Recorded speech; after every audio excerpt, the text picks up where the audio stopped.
You got 2 minutes of my time, and I don't really break too easy, but I'm worth it, 'cause I'll slip into your dreams tonight. Oh, so give me your all. I'll take it to Mars. Oh, I'll stick like glue inside your mind. Oh, so give me your all.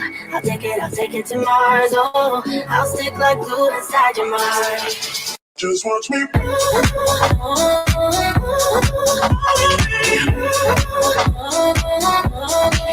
Just watch me.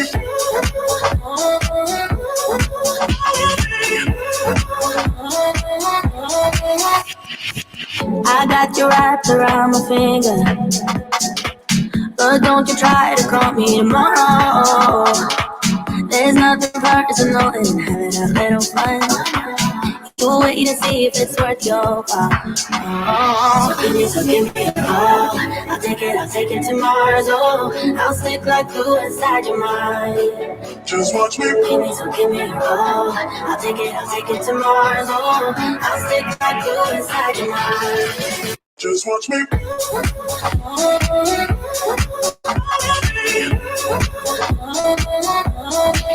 Just watch me.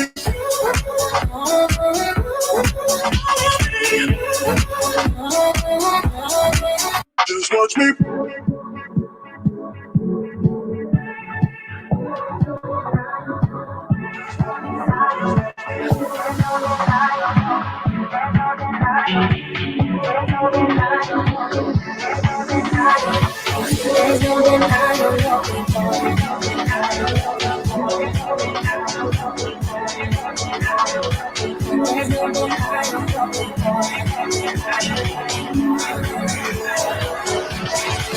Just watch me.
Last night we had something, tonight I'll be guessing, but I don't really have a case. You don't have to mention, you just like their attention. It's written all over your face. I don't wanna play the quiet type when I'm near you, reading old messages on my phone every time I see you.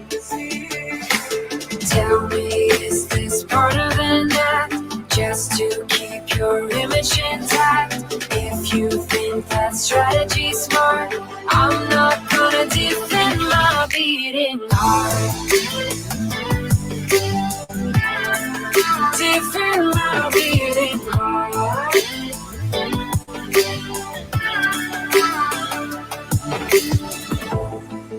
You knocked on my window and slept on my pillow, then said you had found your place. Not sure if I want this, you don't think that I notice.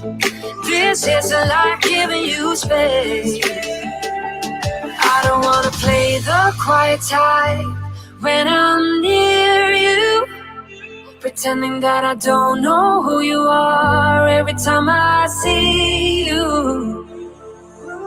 Tell me, is this part of an act, just to keep your image intact? If you think that strategy's smart, I'm not gonna defend my beating heart.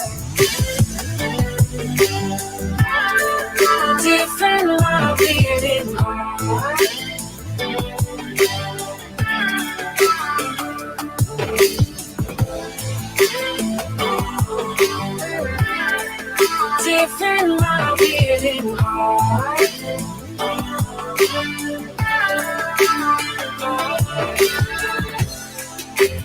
Talk to me, just talk to me. Talk to me, 'cause I'm not gonna defend my beating heart. Defend my beating heart. I'm not gonna defend my beating heart. Defend my beating heart.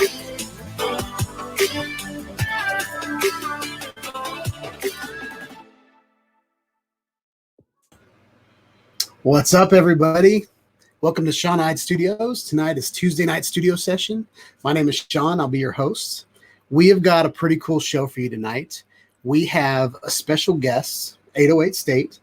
I found this guy when I bought my Autel EVO II PRO, and I was watching other people's videos, and I watched this guy's video, and I was hooked. This guy's awesome. He's from Hawaii. He's just kind of a cool guy. He's got this really cool setup with lights everywhere. He's got AI robots talking to him, and he's just a really creative guy. So I thought I'd bring him on here, and we'd have a really cool chat. So first of all, can you hear me and can you see me? Let me know in the chat. And yeah, I think I'm going to bring him in, and we're going to have a chat. I need to turn his mic on. Let's bring him in. There he is. What's up? What's up? Welcome to the chat. Thank you very much. Appreciate it for having me. I'm trying to pick out one color in your background, and you've got Hawaii. It's rainbow. You've got all kinds of lights going on in there. I'm a light freak. Yes. Yeah. Well, this is the pre-show. So for the next 15 minutes, we're going to kind of just chat with everybody. Can you see the chat going? Yes, I can. I just clicked on it. It said live comments right there. It's just my keyboard is so far away, and nice. I can't type, so I can read it though. Well, at least they can hear you, so that's good. Yes, that's a good thing. We're going to go through roll call real quick. We've got Eat More Possum. Welcome, Brent. We've got Dad Random is in the house. What's up? Julio Morales is here. Nice. Brent Nunley. Yeah. So do you have anything that you want to talk about tonight, or questions for me? It's your show, man. It's your show. Okay. You tell me what you want to hear, and I'll try to answer it. Cool. So where in Hawaii are you? I'm actually on the Big Island, which is the biggest island of all the island chain of Hawaii. Hawaii has 8 islands, and we're like the one all the way down to the south. All the other islands going to fit into our island. That's how big we are. Nice. And what time is it there? Right now, it's 1:45. 1:45 in the afternoon? In the afternoon. Very cool. I think YouTube, I've talked to people all over the world through YouTube, and I think it's so much fun whenever someone shows up from, a different place. I know you're still the United States, but you're like islands, like, off the mainland, and like we've had people in here from Ireland, we've had people from all over the place, and I think it's just amazing that I can just turn my computer on and just start talking to people from all around. Yeah, it's Hawaii is kind of off the chart. You can tell with USPS, it takes sometimes up to 4 weeks for stuff to ship. But yeah. Oh, wow. Julio Morales just asked if they settled the prop situation. Yes, they did, and we actually figured out that it was not a prop situation. It was actually a separation in the arm. We do not know what had happened, but these arms have like seams, and that seams separated, and it gave the arm flexibility where the arm started shaking, and because of that, it damaged the propeller in the consequence of that, and the rivet actually got stuck, and so the propeller wouldn't swing all the way around. It took us a while to get to it because I'm very careful with my equipment, so I didn't want to bend or turn it somehow. So yeah, but they sent a brand new drone, and they didn't even wait it. They didn't even wait until I sent their old one. They just sent me a new one and said, "Send back the old one when you're ready." Oh wow! So the arm was splitting apart. Yeah, it's on the seam itself where it connects to the motor, and I guess they're put together with glue, and it just separated on that spot, and it gave the arm flexibility. And with the stabilization from going from a backward or forward motion, it started vibrating really, really bad, and it was crazy. I mean, I dropped it once, and it was like, damn, I got scared. Right. I'm going to lose it because it was right above the ocean too, and the wind was pushing it. It came down sideways. I was playing around on the controller with the sticks like crazy just to get it back to me, and it dropped 50 feet at some point, and then another 80, and it dropped another 30, and I was like, Oh my I was god! getting prepared of being divorced, and I was being prepared of being kicked out of Right. the house and everything because I barely owned it a weekend. Oh my gosh! Yeah, so yeah. Is that the only issue you've had with it so far? Yeah, that's the only issue I had with that model that I had before, which is the 6K Pro as well, but it was probably one of the first ones that was sent out.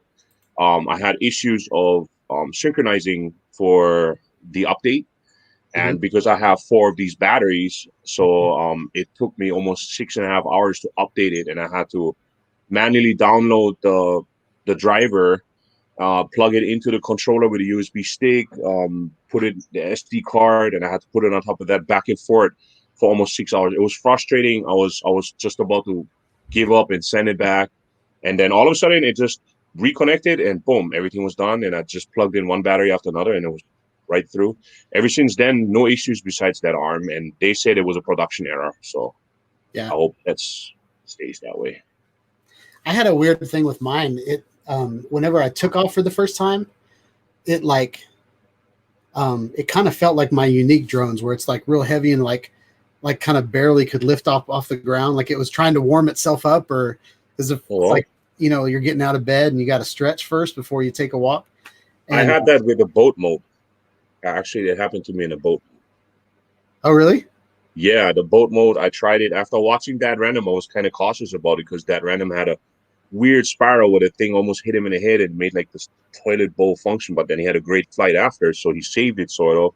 So it's unexplainable what had happened. But with the boat mode, I let it go, and I was standing on land, but it just was in boat mode because I was making a feature for my next episode on the flight mode. And the boat mode, literally, I let it go, and she just dropped down to the ground to almost like a foot, and then she was like really heavy to come back up, and not sure what it is, but I'm not planning on using the boat mode for a while. Right. Stay away from that till Yeah. Yeah, the only issues that I've had with mine so far is my first flight with it. I couldn't get any telemetry on the app, so like the controller, I could see how high I was, how far I was, and all that kind of stuff. But on the app, the numbers didn't move at all. But I got video transmission. And then the second flight that I went out to fly it with, it was my 6K video, my 6K footage video. And I didn't have any video. Like the video cut out, but the telemetry didn't work. Or the telemetry worked. And I was like, how am I supposed to video something if I can't see it? Like see through the camera? So I just did a bunch of flybys for like 30 minutes. I was just pointing it down and flying it by. And then I changed it 30 degrees and then I flew by some more. And I mean, I got some good footage out of it, but not footage that I wanted.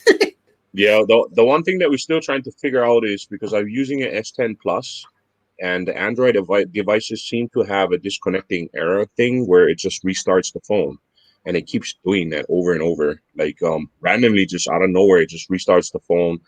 I unplug it, I switch to display mode, and then once in a while, my controller just goes out of connection, even though the drone is only like 500 feet away, because I try to maintain visual line of sight, and it just keeps like disconnecting, and then it returns home already. And I'm like, hey, I don't want to return home yet. I still have 20 something minutes to fly. So. And the other thing that I still have with it is it wouldn't show up the map, the Google map, it doesn't show up the streets and things like that. It shows the home return mode and it shows the home point and me point, but it doesn't show any of the graphics. Oh, Excuse me. So it doesn't show any of the graphics like street names or whatever. I'm not sure if it's because of the area that I'm living in but I have 24 satellites and it's just the Google Maps is just not working properly. So I followed Autel's advice. I reinstalled the app multiple times, but it's still not working properly. Flight data wise, you can see that it's on the island of Hawaii, but the whole island of Hawaii is green. There's no streets, there's nothing. So it's just shows the record, the flight data, telemetry, tells you how far you're away, how fast you were going, and how high. But that's pretty much it. So, have you tried any of the mission modes? The mission, I am just getting into it. I don't want to spoil it because it's coming up with the next episode. So. Oh, well, you can promote it right now if you would like. Yeah, sure. Well, the next video is coming up. I'm planning on uploading it in 2 days from today, and it's going to be all about flight modes, mission modes, and Mary will help me. My artificial intelligence will help me to test all those things out. So nice. Yeah. Do you have can your artificial intelligence talk to us right now, or is that no? It won't. No, it's actually implemented. Yeah, it's right now. It's right there. It's updating right now. So she's charging. She's charging right now. Yes. Nice. Cool. Something else that I noticed about, like, when I first came to your channel, I really liked your your studio setup. Like, I like the for one, the toolbox on the wall, I think is awesome. Yeah. And then the glass in front of you. Do you have your computer underneath the glass, or what's going on under there? Okay, so the whole studio setup right here, as you see it, without the equipment with it, was a total maybe $100. So this is part of my workshop. I'm a hobby mechanic, and I have old toolboxes. So my wife bought me new toolboxes. So I didn't want to discard these because they're sentimental value because they're like 20 years old. So I use them now for all my equipment that I have, like the small clips, the batteries, whatever, so that it's all nice and organized with some tools so I can have it for my studio. The sign that you see behind me, I made that myself. That's the island chain of Hawaii. We are actually on this island right here. This is the big island. These ones are all the other islands. And I made the board myself, cut it out by hand. And this table right here is actually an old counter of a register in Walmart, the old Walmart. And it went to a different business after. So there used to be right here, used to be the counter for the register. And we just cut that out. Because there was a square hole in here for the wiring to come through, I just didn't like that. So I cut it bigger. And this glass right here is actually from an old nightstand that broke, but I kept the glass. So I cut it out bigger and put the glass. So I can put my lights underneath. Nice. So yeah, and that's pretty much it. So this is part of my workshop. So yeah. Do you put like stuff on top of that and take pictures of it? Yes, I do. I actually, it comes really nice. If I turn off my key light right here, like this, it comes darker. And I usually, when I take pictures for my thumbnails and stuff, I wait until nighttime comes up, so that I don't have the window light coming in. I turn off all the lights in the background, and then I only have the lights in the bottom. And I usually use either these Genu lights or the Bowling P1 lights, the pocket lights, to just illuminate the products itself, because it makes it look really, really great. For the thumbnails, whatever you can do. And then of course I do crazy thumbnails, like trying to skill saw my drone or whatever it is. So yeah, the one I saw, you had a big rubber mallet. You were about to destroy your Autel. That was because of the 6 hours of updating. I was so frustrated already. Well, so that thumbnail made me click on that video. I thought that was really good thumbnail art. Yeah. So what do you fly drones professionally, or what do you do? I started flying drones maybe a year ago, and I started off with this Paradigm Afi, and I was looking into having a drone because I've seen channels like That Random, and I've seen Original Dobo and yours, and I was like, oh, I need a drone. I need to play around with this. So it was hard to get past my wife at first, because when I told her the prices for like the DJI Mavics and all that stuff, and she was like, what? you're gonna waste $1,000 for a toy. And I was like, it's not really a toy. I can do videos with it too. And I used to be into videos, but just not the aerial stuff yet. And I educated myself, I found out about it, and then I figured out afterwards with DJI and the Fly Before You Fly app that there are a lot of limitations with DJI for me in Hawaii. So I had to find something off DJI. And Parrot was the first thing that I aimed for besides the Autel EVO I. But the Autel EVO I at that time was still at like $1,200, and the Parrot was way more affordable for me at that time. It was $500, and it came with 2 extra batteries. And I don't regret that at all because I got into it with this drone. This drone, it's amazing. I did so many things with it, and I crashed it so many times. I joined multiple Facebook groups, bought used ones, and I had a total of 3 of these. But this one is now the last survivor of the 3 that I have. That's how hard I ran this bad boy. And she sank twice in the water. She's still working. So nice. Yes. What's funny when that drone came out, everybody said it was so cheap that it was a, I don't know. I've loved the Parrot Anafi. I think I've flown the Parrot Anafi more than I've flown anything else that I have. On this drone alone right here, except for, of course, the arms and stuff and the propellers and the motors that I had to switch off because of my crashes, I have 865 flights on this with almost 400 miles. Dang. Yeah. That's awesome. That's only with 2 batteries. Right? Yeah. So do you do any the gimbal went burn out on one of them, and I tried to do customer service, and they just, like, I don't know, they're terrible. Like, because they don't have a shop in the United States. They wanted me to ship to France. After looking at the flight data, they stated that I had too many flights with my battery. And that's the reason why she dropped out of 80% down to 10% and wanted to go into return home mode while she was 200 feet in the air and like 600 feet away, but she just never make it. She just crashed into the water. And I actually went out there on a paddleboard and I jumped into the water. I had to dive almost 40 feet deep to grab it, but I got it. And the blue light was still blinking in the water. So it was amazing. I got her out and she's still flying. So. How was it in the ocean? Like how deep? Yes. Wow. 40 feet, about 40 feet deep. Yeah.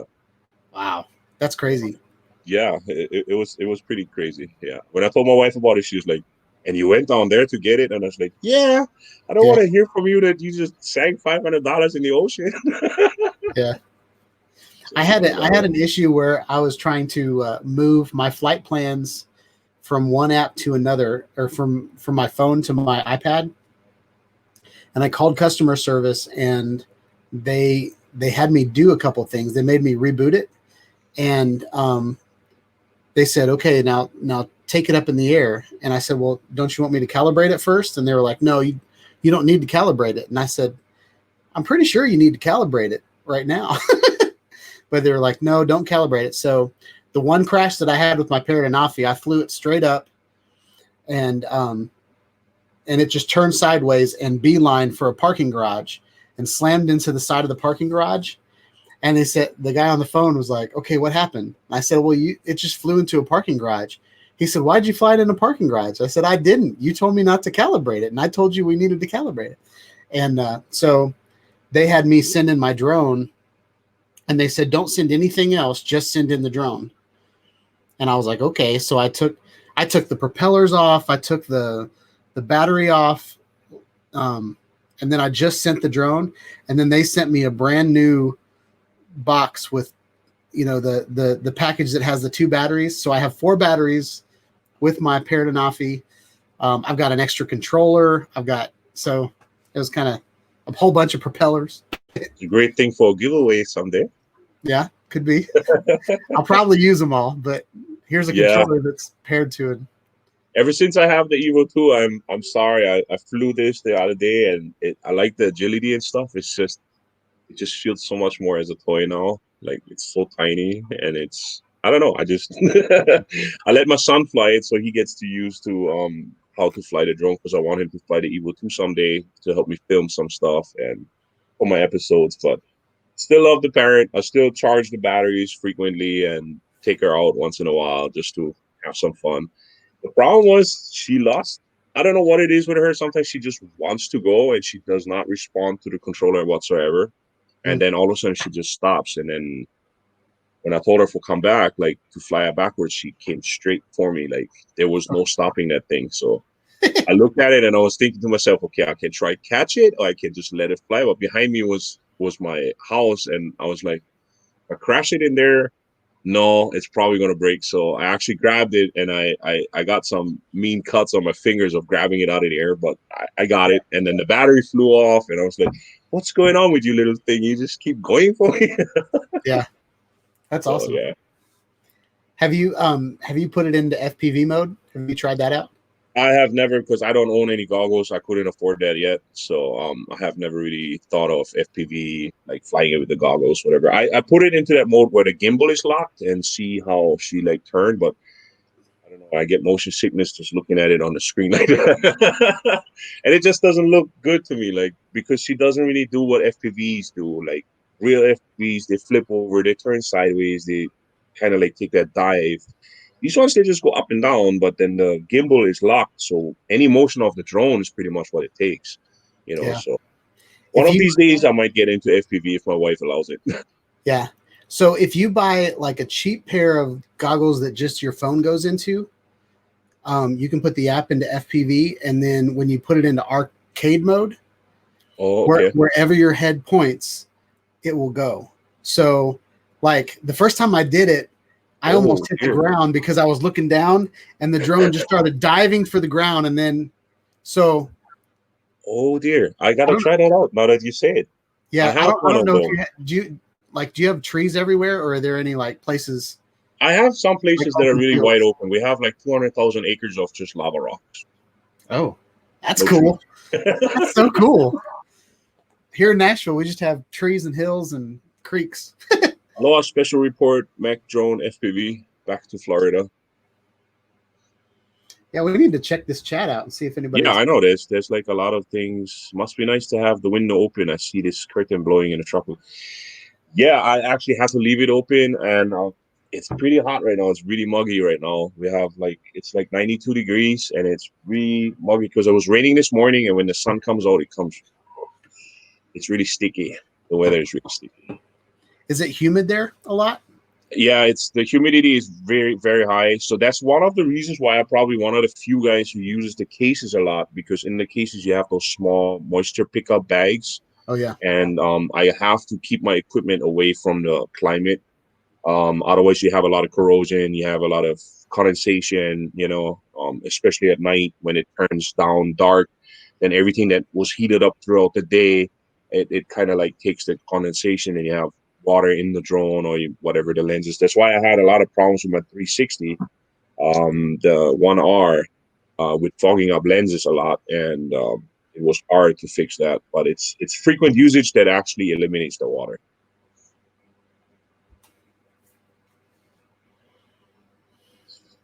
So Julio says that, did you guys know that it works with the Unique goggles? I've tested it. The Unique goggles on the EVO II works great. Also display on the monitor at the same time. That's awesome. Yeah, I have a pair of Unique goggles that I've never used. I tried to get it to work in the Paradanafi with like the iPhone, like the HDMI output into the goggles. But I purchased a lot of things for the channel that I never get to. Yeah, I know how that goes. I bought an FPV drone that I don't even know how to fly yet. Oh, so I've been doing these simulators live on the channel, and I mean I wreck the simulated drones all the time. So I'm afraid to get that $400 Bumblebee out and I know. crash it. What's up, Jet Martin? What's up, Jet? It's been a while. I see Liza showed up. Did we miss anybody? We've already talked to Julio. Special report, welcome. Dad Random went running to eat dinner. I wonder if he's using his new grill. Yeah, Brent was saying something about his meal last night. I don't know what he cooked up last night, but I've been kind of watching him build his new hangout. Yeah, that random's new bar set looks really good. I'm excited to see the finished product. It looks really good. Yeah. So I went back to see what your first video was on your channel. I always look at like where you are now and then where you've been. And Yeah. so I have two YouTube channels. My one channel is like 11 years old. It has like videos of my kids when they're getting born, and like just kind of, it was, the whole purpose of it was to put stuff on YouTube or on MySpace. And so I noticed your channel is about 10 years old, but like you posted like videos 10 years ago, and then all of a sudden, you like a couple months ago, you started posting again. And so you like switch gears. Um, so what can we look forward to on your channel? It's a lot about tech review gear. I started back then 10 years ago. I started back then with a actually, I get them right there. All my cameras right there. It's all those action cameras. Yeah. I'm never really the type of guy that goes for the monopoly of technology. So if there's somebody like GoPro, I'm looking for the alternative. Okay. If there's somebody like DJI, I'm looking for the alternative. I'm always looking for somebody else. That's the reason why I bought the Insta 360 ONE R. So I started back then with that, and I only was filming us riding motorcycle and being young, dumb, you know what I mean? Things like that, doing stupid things on the motorcycle.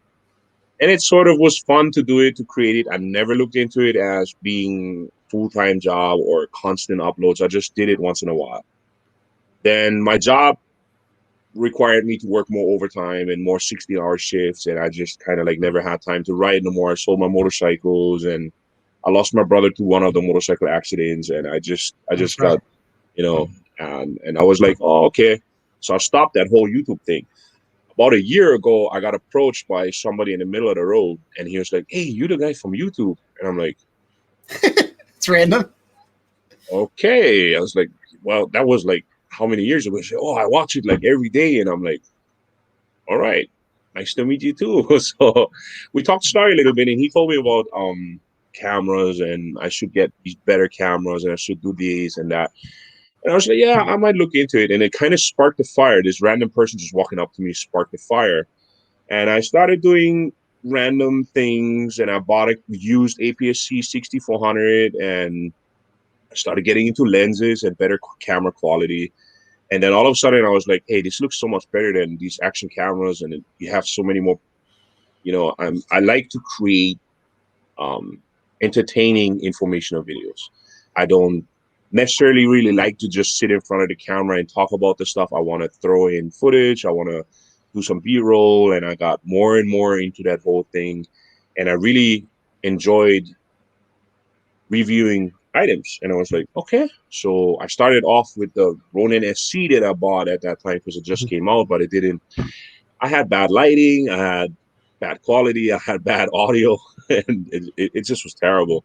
But like I said, the steps started coming more and more until I reached the point of where I was waiting for the EVO II. With the EVO II, as soon as I seen the footage in comparison to the Parrot and the DJI Mini that I was given by a friend to borrow it and to just try it out. As soon as I started with the EVO II, I figured, okay, this thing is brand new and people need to know certain things, and I want to share that. Mm-hmm. And that's what I started. When I do videos, I'm blunt, honest about it. I'm totally neutral about it. I buy all my equipment myself. I work hard for it, and I don't treat it any kind. And I was offered by some companies already if they wanted to send me products. The weirdest part is if they write you and they ask you, well, you want to review my stuff? You just have to pay for it. And I'm like, why would I review it if I have to pay for it anyways, if I don't even want it? But there's some companies that offered me if I would review it for them, they would send me 2 products and I could give one away. I turned them down because they restrict you in the reviews. They restrict you in being honest about what you don't like. They don't want that. And they want their product to be really good. And I don't like that. And I told my wife that too. So I told her if I can generate enough views to make some revenue off of it, that revenue will be reinvested into equipment to review again. And I told her that's how I want to do my stuff. So that way I stay neutral and I stay honest to the people because I know how hard it is to work. So in the future, what I have planned is how to build up your own YouTube channel, how you can start your own YouTube channel. Besides doing the Evo stuff, besides doing the drone things, I'm actually looking into buying me hopefully someday an EVO One, just to have the little brother of the big one. And yeah, so that's pretty much my plans. I go with the flow. I go with what Hawaii has to offer. We have a lot of beautiful scenery. The big island on this side of the island, the east side of the island, has a lot of rain though. So sometimes I have to travel almost an hour and a half to go to the other side and have like the beautiful beaches and all that stuff. We have more like rocky beaches and sand and black sand, but we still have beautiful cliff rock area where you can go fishing and things like that. We have a lot of green and we have a lot of contrast, blue water, green trees, black lava. So it's really amazing. Like, and I tried to get a video going about thin air to fly the EVO II in 14,000 feet because we can go up to the Mauna Kea traveling by car within 2 hours. The problem is there's observatories up there. The land is all pretty much like the monopoly on that is the University of Hawaii, who owns all these telescopes up there. And I tried to get a special permit to fly for at least a few minutes away from the observatories just to show if this drone could make it in that, because it's like 40% less air pressure and you have thinner air. And I just wanted to see if she would be able to. And I got my 107 license and I tried to show it all to them and give them the FAA registration. And I told them that I have a lot of flight time, and it just blunt shut me down and said, nope, if that thing fails and it ends up in one small mirror, it's going to be multi-million-dollar damages and we don't want it. Oh, yeah. So I was like, okay. So I tried to go a little bit below that, which is like in the 9,000 area, but that's now with the Rangers and that's the DLNR. And they said, no, not going to happen because you're going to disturb the wildlife. You're going to do. I was like, okay. So that project got shut down, unfortunately. That's a bummer. That's a great idea, though. Yeah, I did not fly with Dustin Dunhill yet. I was about to go Maui one day because he lives on Maui, which is like if I drive to the west side of this island, I literally can see his island. So I was actually thinking of contacting him and fly my EVO II over there. Oh yeah, let him catch it. Let him catch it and then maybe fly it back someday or whatever. But I was like, if that thing gets lost in the middle of that thing, I'm screwed. Like I literally screwed that up. You know what I mean? Yeah. So, and plus I don't know what is the flight routes over there with the helicopters and the planes, and I don't want to risk it. So I was like, okay, it's a good idea, but my wife has a lot to say about it too, so I shut it off. I think Jet owns a Jet. Don't you own a Parrot Disco? I feel like you bought one. That's the plane looking one. Yeah, it's the fixed wing. Yeah. It looks really fun. It does really look fun. I see it a lot on this other guy's channel, and I'm like checking it out. And I'm like, I looked to my wife and I was like, hey, what about this plane? She said, you have an EVO II right now. I'll focus on that. I think that would be awesome over the islands, though. Yeah, I know. It can go really, it can go so fast. You can get really far pretty quick. Yeah. And I think Jet bought the one that has it's got a cell phone on it. So you can communicate with it over 3G or 4G or something like that. So you're not limited to like the Wi-Fi or whatever. Yeah. 60 hours a week. Yeah, I sometimes work up to 72 hours a week. Yeah. And I have to still throw the views in somehow. Yeah. I used to work during back before this virus hit. I used to go to a job and I do my YouTube channel on my lunch break. And so I'd have like 5 minutes to eat and then 15 minutes to set up the video and then 15 minutes to tear down and then drive back or whatever. But now that I'm stuck at home all the time, I really just sit here all the time. Yeah, unfortunately, I'm one of those essential workers. And this whole COVID stuff started, we ended up having a lot more hours and do a lot more things. And you can fly it for 2 hours. Holy. Yeah. So he's got a drone. It's a plane that's a drone that has a 4G modem on it that can fly for 2 hours. So if think about and I've seen a guy put like an Insta360 1X on it. Like imagine what kind of footage you can get in 2 hours flying. Like You could probably go from one side of your island to the other in 2 hours. Maybe, I don't know. Maybe one of the smaller islands. But So the 4G, is it also for well, you have to remember we have two mountains of 15,000 feet in between the island. we'll just go around them. So it's a $50 modem to get 4G. Okay. So the range is like, is it then through the satellite, like GPS? It's a phone call. Oh, it's a phone call that you do to the drone and you just I'm fly pretty with sure that? it's a phone call. Yeah. Oh, Like that might be a problem on a big island, Hawaii. Some spots don't have 4G. Yeah, I'm pretty sure that's how that works. Is that how that works, Jet? That sounds interesting, though. I might look into that. Because like you've got like the Wi-Fi, and then you've got the radio signals, and then 4G is like another signal that, you know, since cell phones use the 4G signal, it's a really strong and signal that can go, you know, miles. That's crazy. Yeah, 4G. That's for 2 hours. That's crazy. Yep. Yeah. It takes So me almost 2 hours to just drive to the other side of the island. yeah, and you don't have to go like intersections, or you don't have to go around things. Like Yeah, you just straight shot. It would be pretty something to look into, definitely. Yeah. Jet is getting me to travel, I think. Oh, I can get you to spend money now. I've got all kinds of things behind that curtain that you would love to just play with. Oh, definitely. One of the things that I've been playing with lately is, have you heard of the OBSBot tail? No, I haven't. I'll be right back. Talk to the chatters. All right, let's see, who else do we have here? This is my first chat, guys. I have never done this before. Dustin has flown between it. That's what I've seen. Yes, I've seen it and I've heard it prior to that. Somebody told me that before, and I actually went and checked it out. It's pretty cool. The thing is, before I even got into this whole drone thing, I didn't even know how many people on the Big Island was owning drones. I actually thought I was one of the first ones to have this type of drone thing going on, until I realized there's a lot. There's a pretty big community, but they're all like sticking to themselves because nobody really wants to be seen outside flying. So when I went to a secluded beach area one day, and I was just about to take off in my EVO II, then all of a sudden I hear this thing, and I'm like looking up, and there's another orange bird up there, and it was actually EVO I, and the guy was like 700 feet down that way. So I was like, wow. So I started walking all the way down there just to talk story with him. And yeah, to this day, we still talk story. He calls me up once in a while. Hey, you want to fly some bird? And yeah. So show me what you got there, Shawn.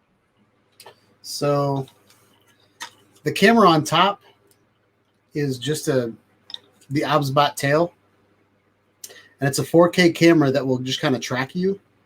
And it can go 360 degrees. So no matter where you go, it will just follow you. And I've pointed at a drone, and it's followed a drone around. And then, but for the most part, I just kind of follow me. And then it's got a spot for a microphone, so I can put my Rode wireless microphone on me, and this will just follow me around and whatever I do. But then this is the turtle. And so it will actually drive around and watch you. Yeah, that's pretty cool. The only thing I don't like about it is it's really short. So it's kind of looking up at my butt all the time. So like I'm in the process of doing, I have an electric bike, so I'm going to have it follow me around the parking lot and stuff. But other than that, I don't know much. Like if I was a skateboarder, or like, you know, somebody, you know, had a boosted board, or I don't know, Segway or whatever, that would be kind of cool to get some kind of moving footage. But for me, have you ever tried to put it on a taller stand, like one of those expansion, like these selfie sticks? Well, the camera, like, it plugs into the turtle. Oh, so okay. I was wanting to do like a kind of a rover situation. Uh-huh. But what I'm probably going to do is mount an Insta360 on the back of it and let it chase me, but use the footage from the rover, like from the 360 camera. Mm-hmm. But that's one of my toys that I bought. That looks interesting. Yeah, it looks like a lot of fun. I'll probably make a couple videos and then sell it. But yeah, I have to be very, very inventive for my things because I'm limited on my amount of money that I can spend every time. Yeah. So everything you see here was pretty much like throughout one whole year of hard work, getting money together. And I'm at that point where I'm like almost 10K deep, and I'm like, okay, I gotta think about this now, what I'm gonna pick up, you know. But yeah, like in my video that I made a short film of the 361R. I mean, we only used this camera to film it, and we mixed it up with the 360 and the 4K mod, and I mounted it to the weirdest things I had for the sequence that my brother and my son was playing tennis with it over the fence. I had to put it onto a long pole with a painter stick, and Oh, yeah. on top of the painter stick there was a bamboo stick, and on top of the bamboo stick we drilled a hole inside so we could put the cage, and then I had the camera inside there, and I was standing underneath with the by the fence, and I just kept going back and forth, and That's that thing awesome. was so heavy, and I was like, oh my god. But yeah, I try to tend to be very creative in my things. I got a Synetics Linksys 3D axis slider that is motorized, and to get a special shot that I liked, I instead of having like a dolly behind me, I mounted it literally on the ceiling with chains and something hanging, and the camera was upside down, so I had to in post I had to turn the footage back around to Yeah. just have it go like this, where it goes around me from the top. So that setup took me 2.5 hours for a 20-second shot. Oh, wow. Have you seen where they take like they'll take like a cable and drinking straws, and they'll put the drinking straws on the cable, and they'll act like a slide and go down the cable? Yes, I've seen I've that. been wanting to do that. Yeah, I made one with this 360 for like a zip line, because my property is pretty big, so and it's falling down. So I mounted it to a top of a tree, and I had one of those fishing lines that I had the fishing pole run all the way down through my car, past my bike, through my house, into the fence in the front. And I used a pen that has like that clear plastic housing, and I had to put that pen on top. And on that pen, I JB welded the camera cage so it could go down like sideways like this, and it could just slide straight down. That was a pretty cool thing. It's just with the weight of the camera, the suji the fishing line was hanging through, and I hit the side of the car twice, and I took down my wife's mixer. Oh gosh.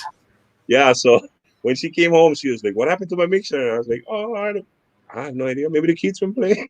So, yeah, That's funny. yeah. All right. Having technical difficulties. What we have here, Jet Martin says, "What about the Skydio 2?" I'm not a big fan of Skydio 2. Not quite sure why. It's just that it does too much on its own. I want to deal with it, you know. Like it's good for like hikers and I guess extreme sport guys that stay constantly in the wild, riding their bicycle, their mountain bike, hiking, jumping, or I don't even know how fast it can go. I never really looked into it. It's just $1,500 for something that is pretty remote and just does its own thing. It's not really what I want, because I want to be in control of the shots. I want to use the controller, have cinematic shots. And nowadays it's like flying drone and stuff is not like back then when drones came out. Everything seemed to be more about how high can you go and how nice can the shots be from the top, because you have never seen it unless you was in a plane flying somewhere. Nowadays cinematic shots are pretty much like down to earth, like maybe 8 to 10 feet up in the air, in between buildings, in between trees, obstacles and whatnot, to make it look super close and almost impossible for a cameraman to fit through. That's what cinematic shots are evolving to. And the Skydio 2 itself, I mean, yeah, there's a controller for it. Yeah, love to have one, but I'm not going to spend the money for it to try it out. Yeah. Yeah. The drones that kind of are autonomous, they scare me.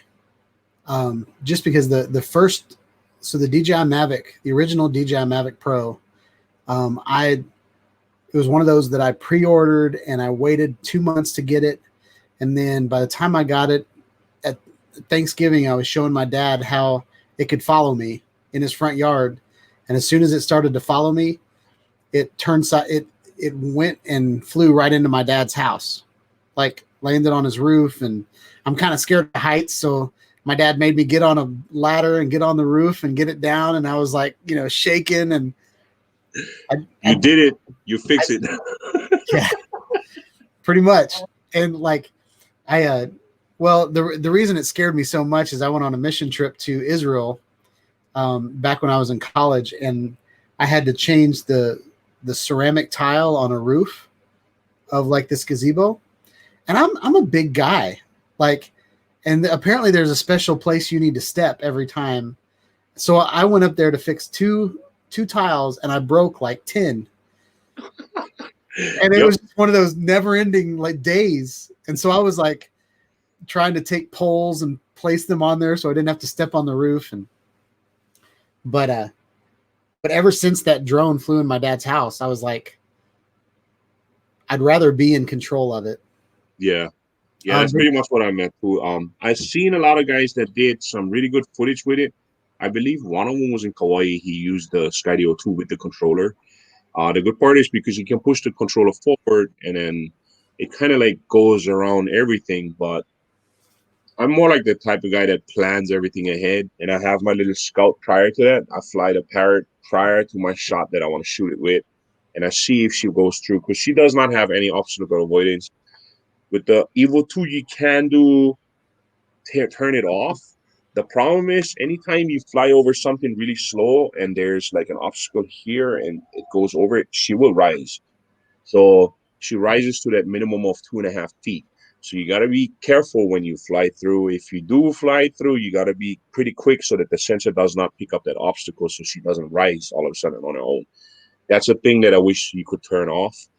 Other than that, the obstacle avoidance is really good because you can still see it on your stuff, and with precision flight, you're going to be able to get those flights. The Sky EVO II, on the other hand, when you push the controller forward, she recorrects herself sort of around the obstacle, and that's what I don't like. And that's pretty much why I didn't pick it up, because I had an option to pick it up at some point, and I just saved the money and bought an EVO II. Mm-hmm. A little trick I've been doing with my Parrot Anafi is since it has a zoom on it, I'll zoom in before I fly, and then when I start flying, I'm actually a lot farther away from objects than I think I am. Yes. So I can get up close, like I can make it look like I'm flying right over a light pole or something, but yes, I'm really 20 feet away from it or 30 feet away from it or something like that. I do the same with the EVO II. For some of the shots that are looking really close, I actually put it into like 2x2 or 4x zoom, because there's barely any loss of resolution, but it looks super close. Yeah. But it's actually not, so it's pretty safe. There was a guy on I was watching Ken Herron's live stream, and this was maybe last year. There was a guy that he had learned how to fly backwards with his drone, and he would line up a shot, and he would just watch the silhouette, and he would just fly backwards, and he would go through like pipes, he would go between trees, and he'd do all these things. And just watching his footage was just, it scared me every time. I was like, oh, there's a tree. Oh, I could just think of my dollars falling out of the sky, I know. I'm the same way. I'm just the same way like that. I'm like, oh my God, I'm going to crash this. I'm going to get divorced. I'm going to get kicked out. I'm going to lose my job. Yeah. I bought a tiny little Tiny Whoop, I think it's called. It's a tiny little I don't know, it's a miniature drone that has a camera on it.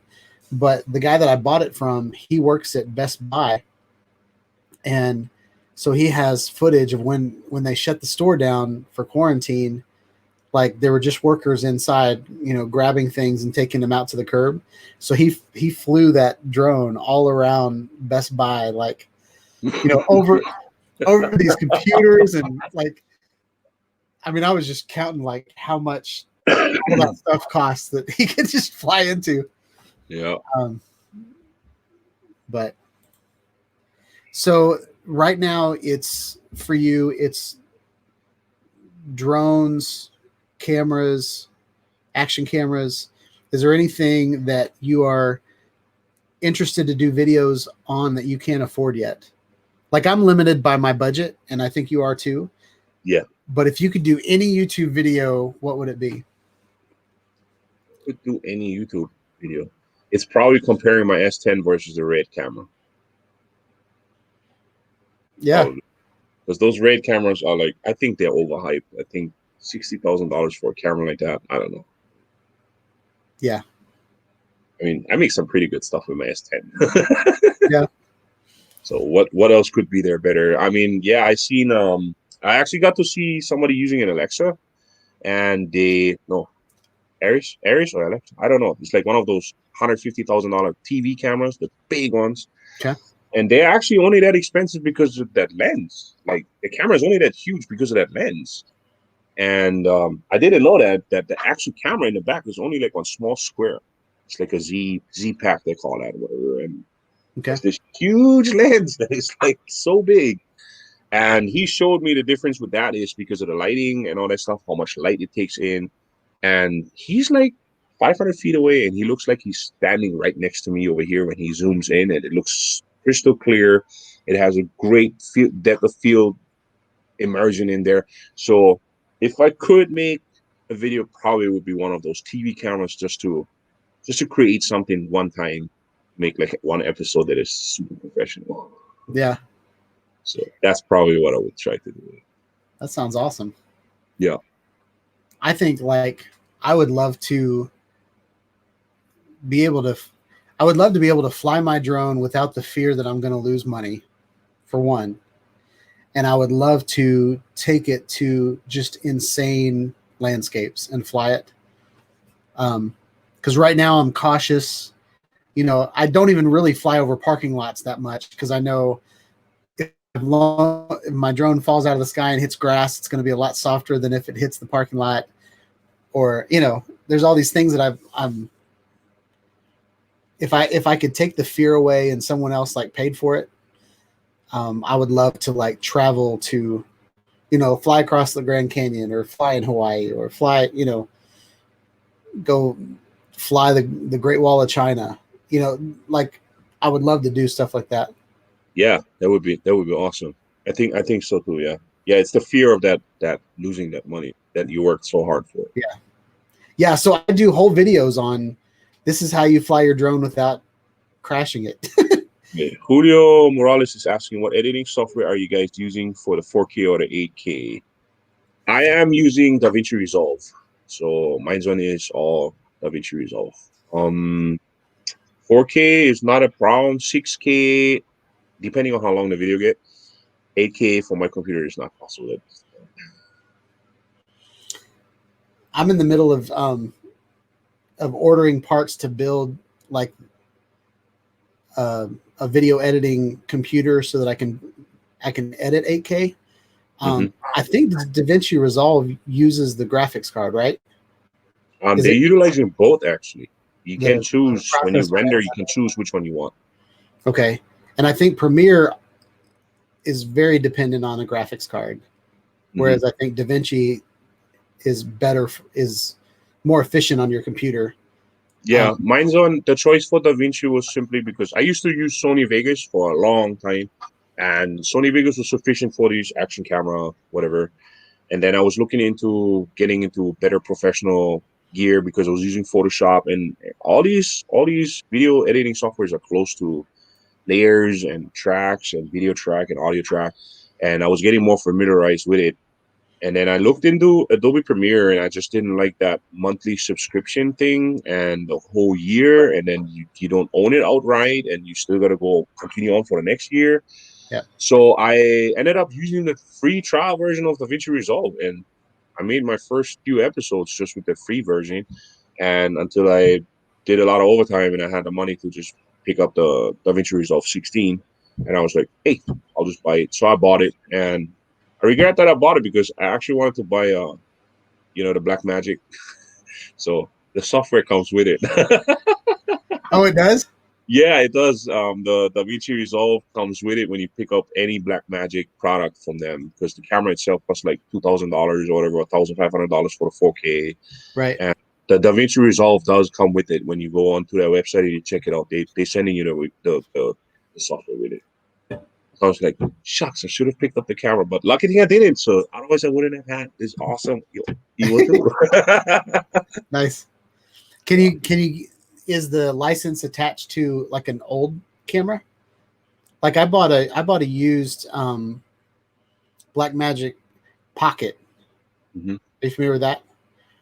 Yeah. I think it was only 1080, but it would shoot raw. I can't remember if the guy told me, he said you can, like, the free version of DaVinci Resolve does everything until you want to do anything with 3D or something like that. Mm-hmm. Can you edit 360 video with DaVinci Resolve? I haven't tried 360 because the Insta has their own program. So I Okay. do all my pre-editing in the Insta stuff, and then I just import it. After I export it to MP4, I'll just move it into DaVinci Resolve and work with it in there. Gotcha. I've been using Final Cut Pro to answer this question on my iMac. I've got a 5K iMac, but most of the graphics card is running that 5K monitor. It's not really good for editing. But Yeah, mine's one is I built my rig myself. Mine's one is a Intel i7 8700, I believe, and I get one old school GeForce GTX 1080 Ti in there. okay. I built it like 4 or 5 years ago. It has 16 gigs of RAM, which is, I believe, still DDR3. So, Yeah. but and I have one of those motherboards because I used to be into online gaming like Battlefield and Call of Duty and stuff. But then I started this and I totally stopped gaming, and I'm just playing on these controllers nowadays. Yeah. I just started playing what is it? It's called Hyperscape. It's by Ubisoft. It's like a battle royale type game but it's in live beta right now. But I've really gotten into kind of online gaming with this computer. New Skydio X2 has 100 times zoom. Yeah, and I believe the drone costs like $12,000. And then Is the that the new new one Parrot. that you talked about? Yeah, I seen Original Dowo. He just announced that Skydio X2, and I believe it's a commercialized thing where it's more geared towards military, law enforcement, SAR, like search and rescue. Yeah. And so is also the Parrot USA, has a 32 times optical zooms, and even that is like $7,000. So yeah, those ones are far out of my reach, my man. Yeah. I told I sent an email to Parrot saying I'd really like to review that on my channel. Yeah, but they don't answer. Yeah. Yeah. He said DaVinci Resolve 15 is completely free. No, I believe not. I'm not sure. You have a free version on all DaVincis. And like you said, there's certain functions that you can't use. I didn't even reach that limit. What I like about it is no watermark when you render your stuff, and DaVinci lets you pretty much like try out all their functions. And it's a great program. I mean, it's good because it's a standalone program. So if you purchase it it's cheap too. It's like $200, I think. Yeah. And those $200 are well worth it because you have a standalone movie production quality rendering program that can render up to 8K if your machine is capable of doing it. Yeah. And it has the same functions as Final Cut Pro, as Adobe Premiere. It's just slightly different, but they all do the same thing. The good part, what I like about it, is you don't have those monthly subscription fees and the yearly subscription fee, whatever it is, because I'm already subscribed to Artlist for an entire year, which was like $300. But it's really great because you don't have no issues uploading to YouTube, and I find pretty much all the music for my videos in it. Like, I signed up later on, like 6 months in. I signed up for SFX2, which it's all right, but I think you can get sound effects free everywhere else. So I don't think you necessarily need that with Artlist. But the music is really good. They have really good music in there. That's cool. I use Epidemic Sound is what I use for my audio. Yeah, I was going to Epidemic Sound at first. What I don't like about it is that once you stop subscribing, you can't use the music. With Artlist, you can. Oh, that's Anything cool. that you've downloaded now during your subscription will be available in the future if you stop subscribing. That's cool. Yeah. Yeah, the first year of my YouTube channel, I used non-copyright sounds. It was a YouTube channel, and they had like Yeah, I did the sound same thing. links. Yeah. And so I used that for a year, and then apparently one of the artists decided that they didn't want to do that anymore. So all of a sudden, I had like maybe like 6 or 7 videos get flagged with copyright. Copyright, yeah. And yeah. I can't go back and edit those videos. And I would love to be able to upload an updated video to the same YouTube, video. I would love to be able to do that, but Yeah, and have the same views, and it's just But slightly changed, all whatever. that But momentum I've built over 2 years, and that video, like, I just can't do it. So yeah. So Ken Steele says, my EVO II Pro is getting pretty noisy about a couple dozen flights. Close inspection, no problems, no cracks, blades, okay. Should I be worried? Noisy about like what? Does it sound like a really bad beehive or because mine's on? Let me open this up. So all these arms, when you look at these arms right here, all these arms in the bottom, they have these seams. And what happened on my part in this arm, on this side right here, was that the bottom part of this seam, the glue, I don't know if they glued, if it's molded, if they pressed together, whatever it is. But this part right here actually started to separate. When the drone was just sitting like this, and you just literally was looking at it, you couldn't see nothing. Like it looked totally normal, just like that. But when I grabbed my arms like this and I try to move them forward like I do right now, slightly, this arm would flex way more than the other arm. And that's when I realized, when I looked at it and I realized that this part is separating.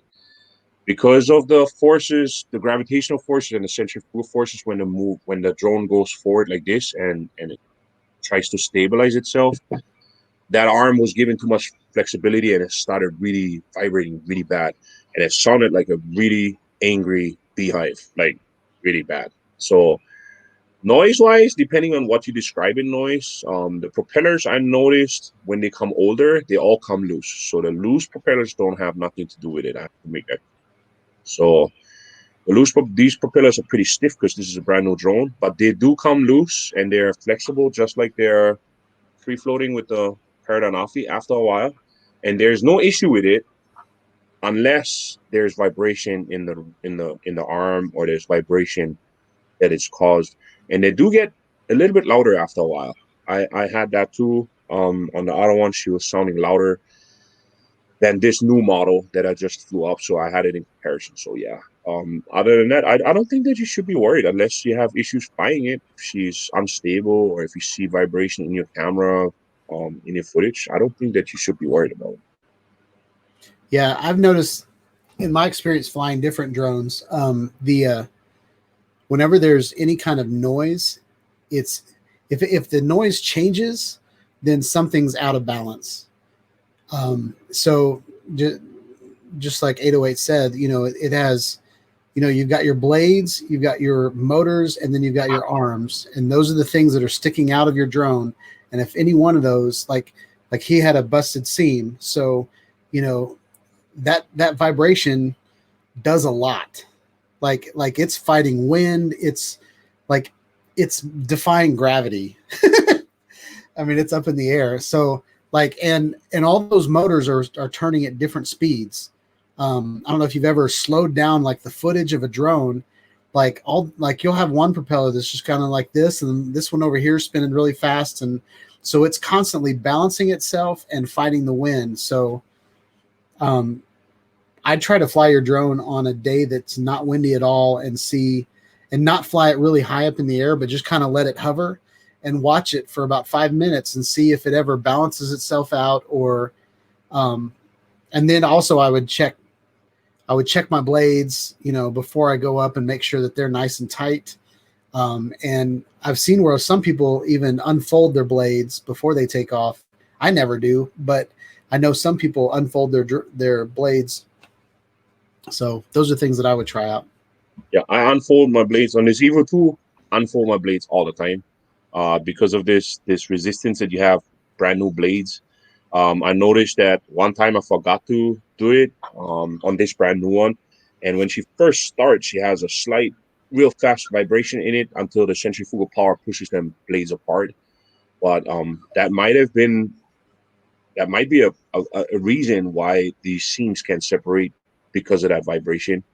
So I'm not quite sure. So I always open them up on this drone specifically. On the Paradanafi, I don't do it at all because they're so loose, they're so light. But these blades are kind of heavy, and I did, like he suggested, like Shawn said already, for you, let it hover for me to find out what causes the sound. That's what I was looking for. So that's why I hovered it above. I had a big mattress on the ground and a couple futons all over, hoping that when she goes down, she goes into those. Of course not, she missed the mattress. But so I just literally, like, once in a while, let her fly forward a little bit, fly backwards a little bit, sideways a little bit, just to determine where the sound is coming from. And then I try to look if there's any off vibration, if there's any off way of, does she fly different, does she sound different, and as long as you're close by or whatever. And I used my S10, I used the 240 fps function at some point where she started vibrating, and I just filmed it at the same time I was flying it, and it turned out pretty good. If you check on my channel, there's on the EVO II best drone of 2020, you will see that footage in there where I slowed it down, and it's yeah. So but if it sounds like a jet, it might be velocity of the motors itself trying to adjust to wind speeds or influence of wind. um, when I tried it with the wind, I put up a fan underneath the drone and in front of it, walking around it to see what the stabilization does, and it does sound sometimes a little bit noisy when she tried to spool up higher on the motors on certain areas trying to stabilize it. So it does change speed on the motors. Very cool. What was I going to say? I had something lined up, and then Sorry. you talked too much. Sorry. What was I going to say? Oh, so what you said about the stiff blades, I wonder if that's why my first takeoff was so rough. Remember how I said that, like, the first time I took it off, like it was just kind of flipping around a little bit, and then it jumped up to about 5 feet off the ground, and then it just stayed there. And then after that, everything was perfectly fine. I wonder if those blades were like trying to separate because they were so tight.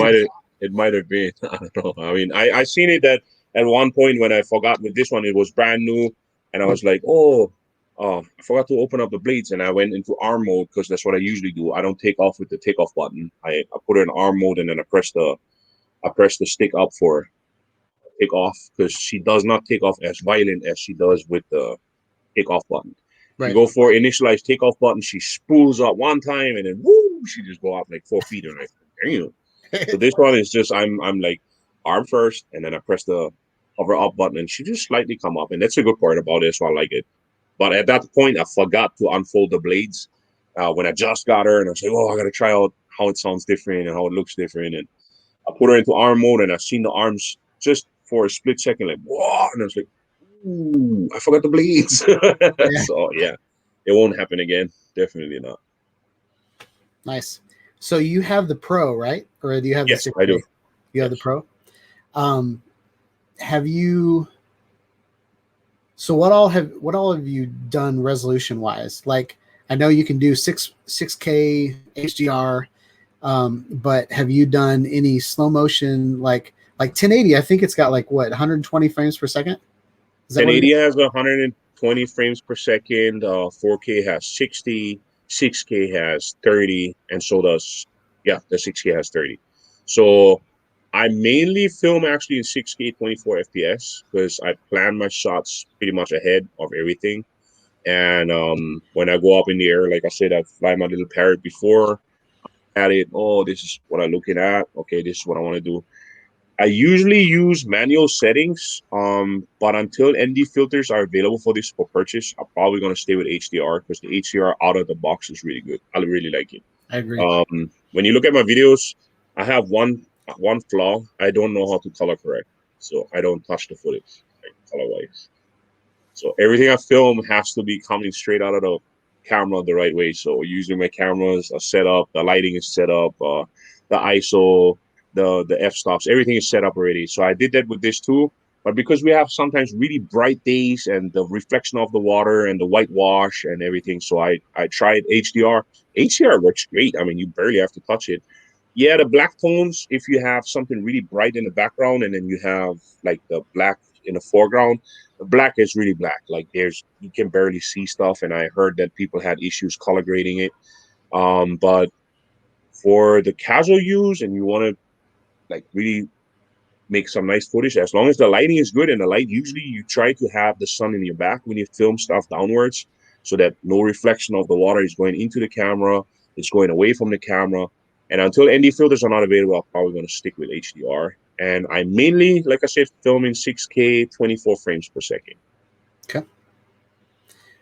So the fact that you use DaVinci Resolve and you don't color correct at all, I think it's kind of funny because the DaVinci Resolve is kind of the staple for color. You know, like that's what like the big wigs use for color correcting in their movies and stuff. So I think it's kind of funny. But I have never tried to look into color grading. I just think it's a waste of time if you film it the right way. Right, I agree with that. Yeah. Totally. So you if it's color graded, you're tempering with the original how it's supposed to look like. Yep. You know? So you had mentioned some tips about flying away from the sun. Do you have any other tips? Do you fly over water a lot, or is it mainly like over the island?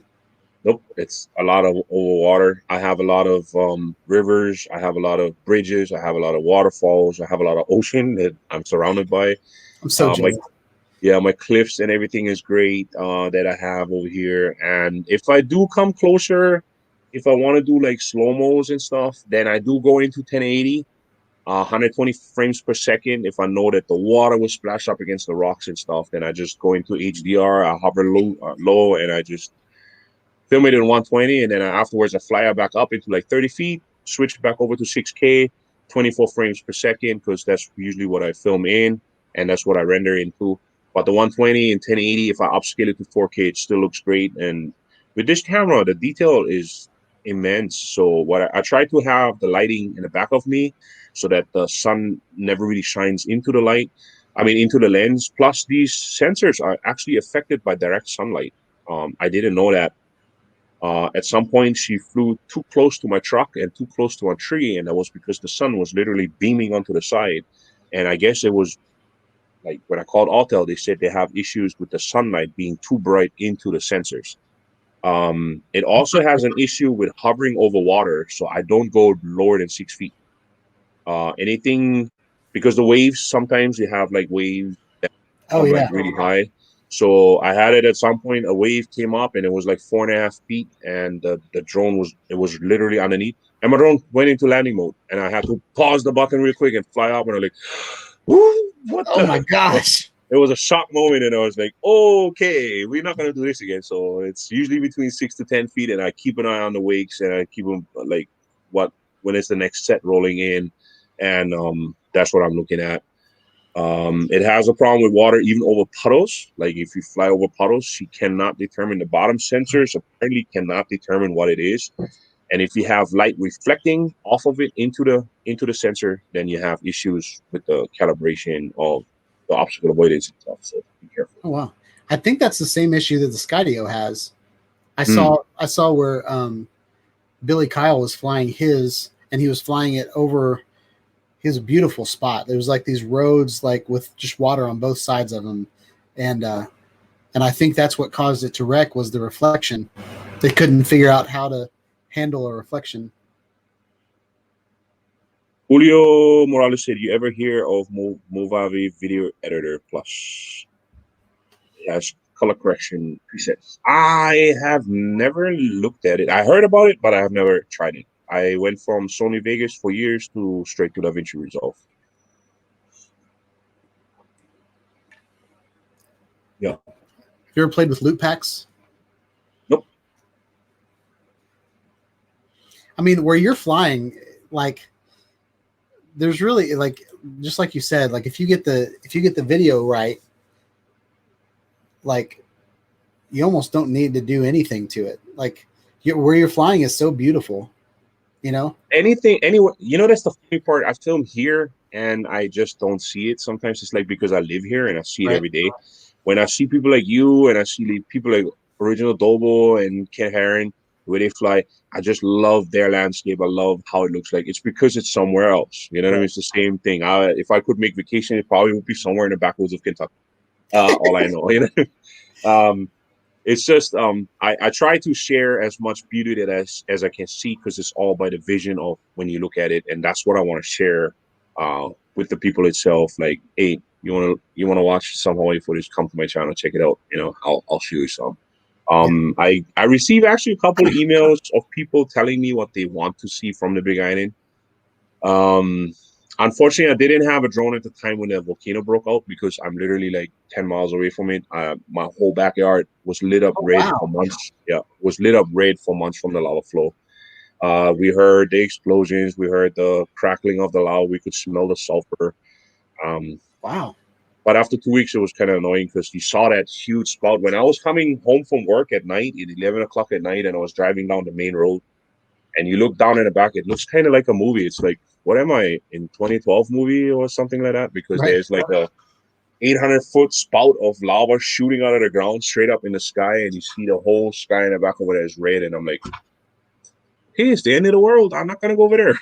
But I'm only living 10 miles away from it. So Do you know people that suffered from the volcano? Like, oh yeah, I had a lot of coworkers that had homes over there, houses that were just, they're gone. Like the whole land, as we know it, the land as we knew it is gone. It's like it's covered, and it's incredible to see afterwards when I started going with my motorcycle over there, when they reopened the roads and when the cracks in the road were fixed. And we actually still have some road parts up there that have metal plates on top, and there's like steam still coming out of the ground, but you can pass the road.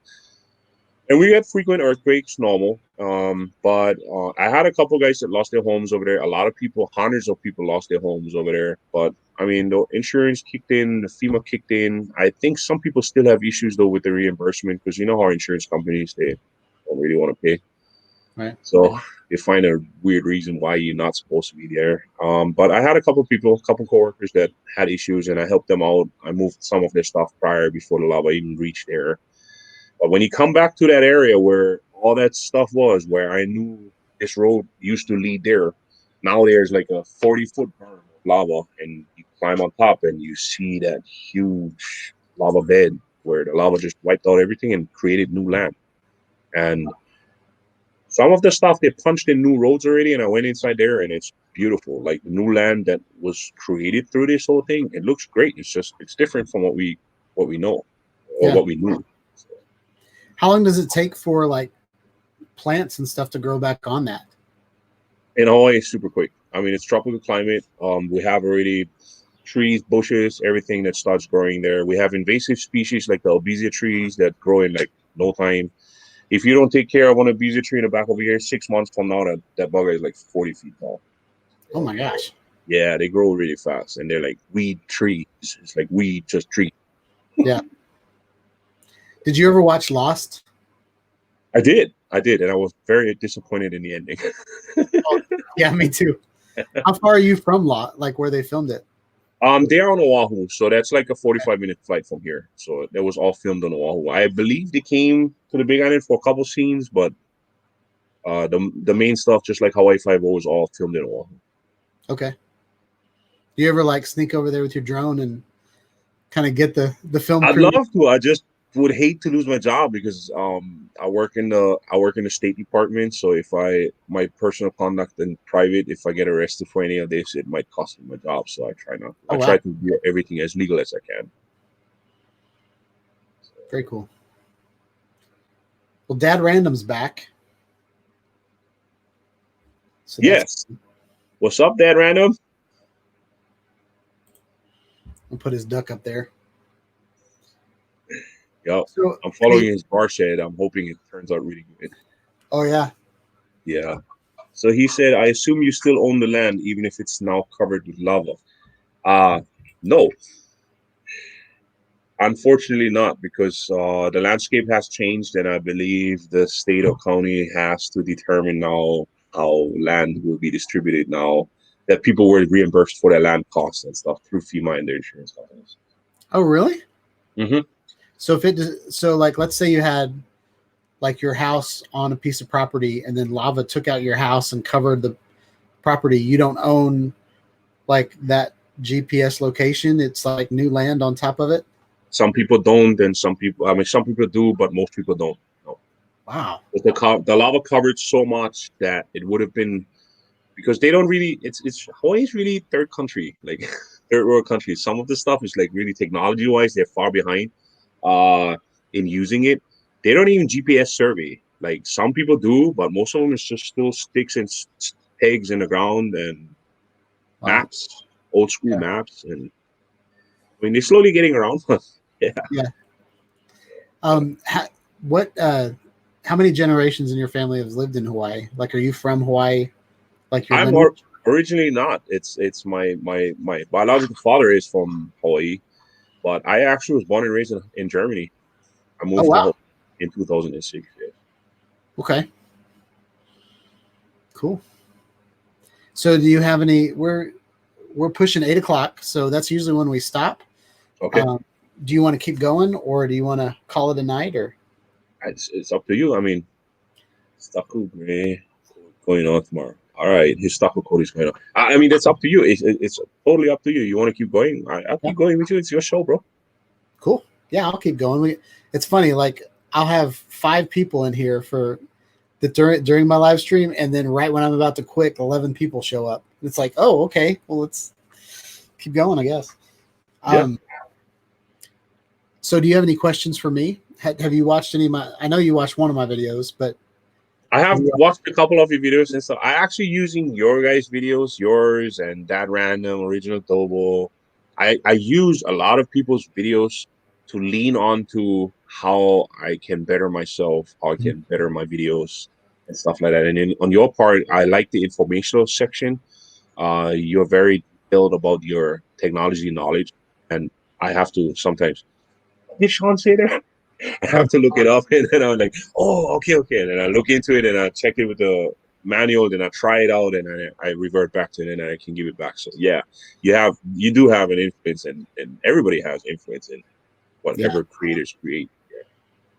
I used to be completely, so I'm like you. I don't like to be scripted. I don't like to, I don't want to, I've been, like, my day job has been in marketing for years.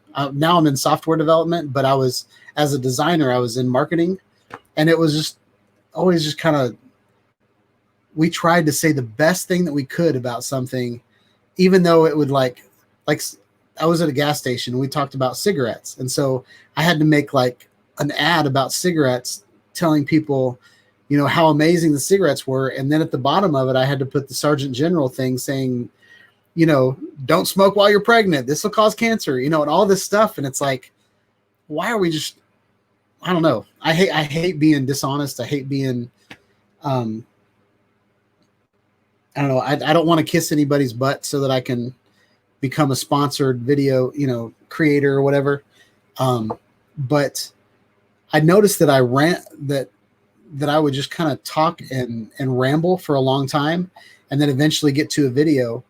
And I'd have people comment on my videos all the time.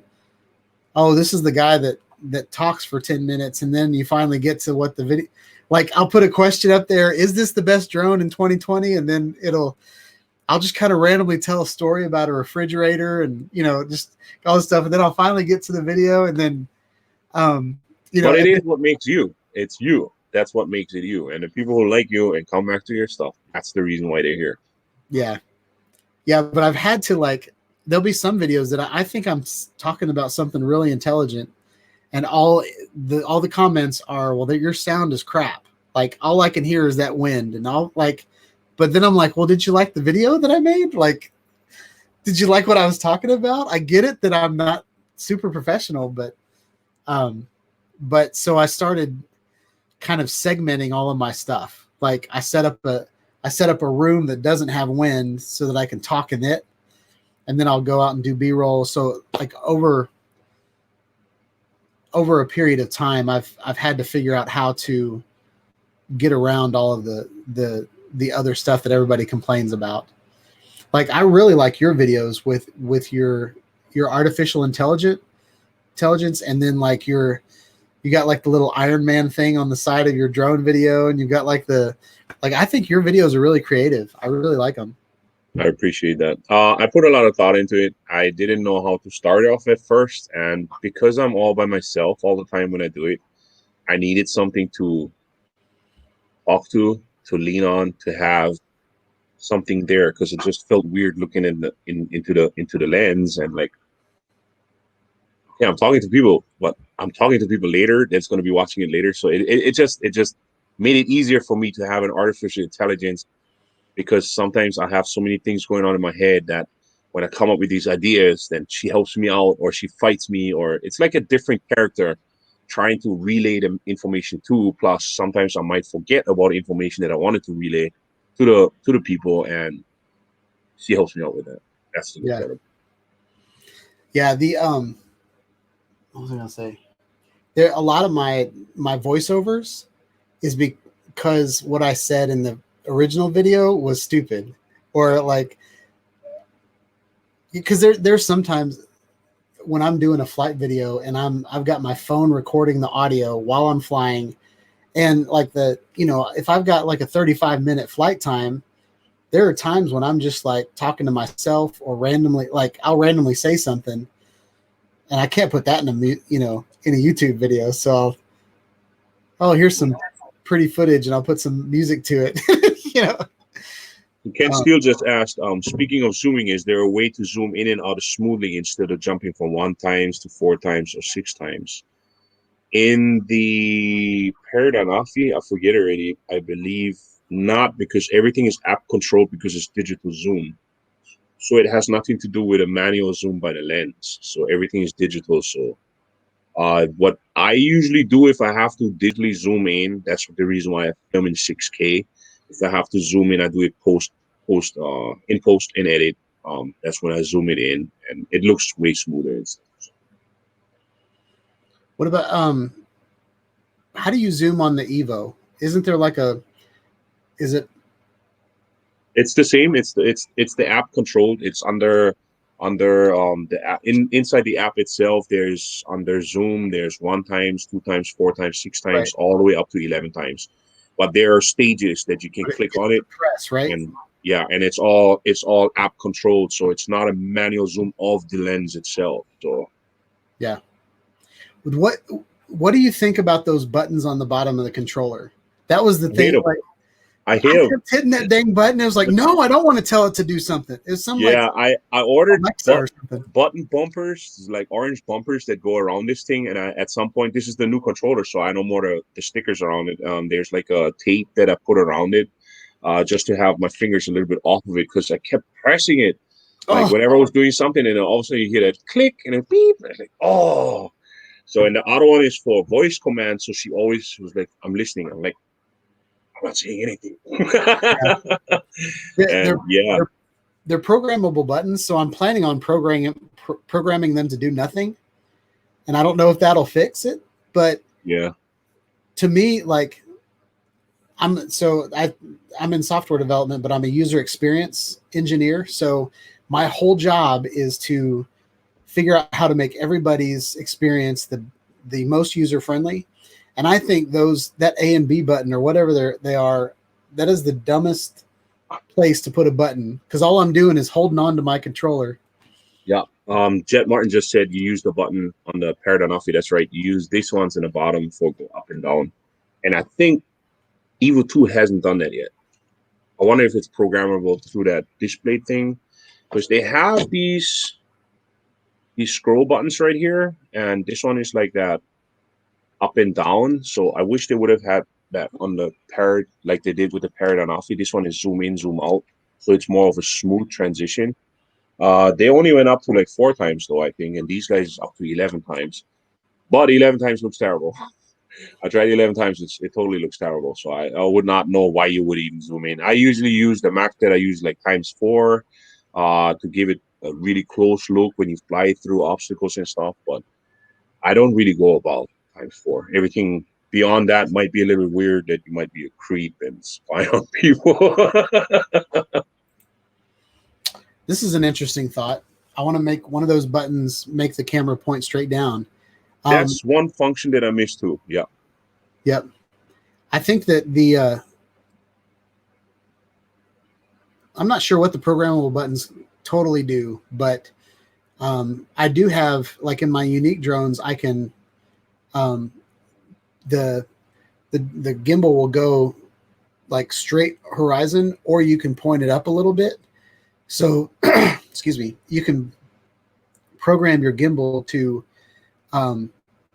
not go farther than horizon. So I would love those buttons to actually point the camera somewhere. Yeah, I like that about the Paradanafi, that when you press the button right here, the camera, no matter what way she was looking at, she would straighten out to the horizon. I really missed that on this one, because sometimes there's a shot that I just tried, it didn't work out, and I want to bring the gimbal back, but because my sensitivity is tuned down so low that I have more like the smooth kind of moving, it takes forever to bring it back up. So I got to look into this whole new update, the 2.3.3, I believe, that they brought out. And I read a lot of good things about it already, but because I'm currently working on that flight mode video, I haven't gotten to look really deep into that whole programmable button thing, but I definitely going to make a video about that. So speaking of your video, everybody, there is a link in the description to 808 State's video. If you would go like and subscribe to him and give him some love.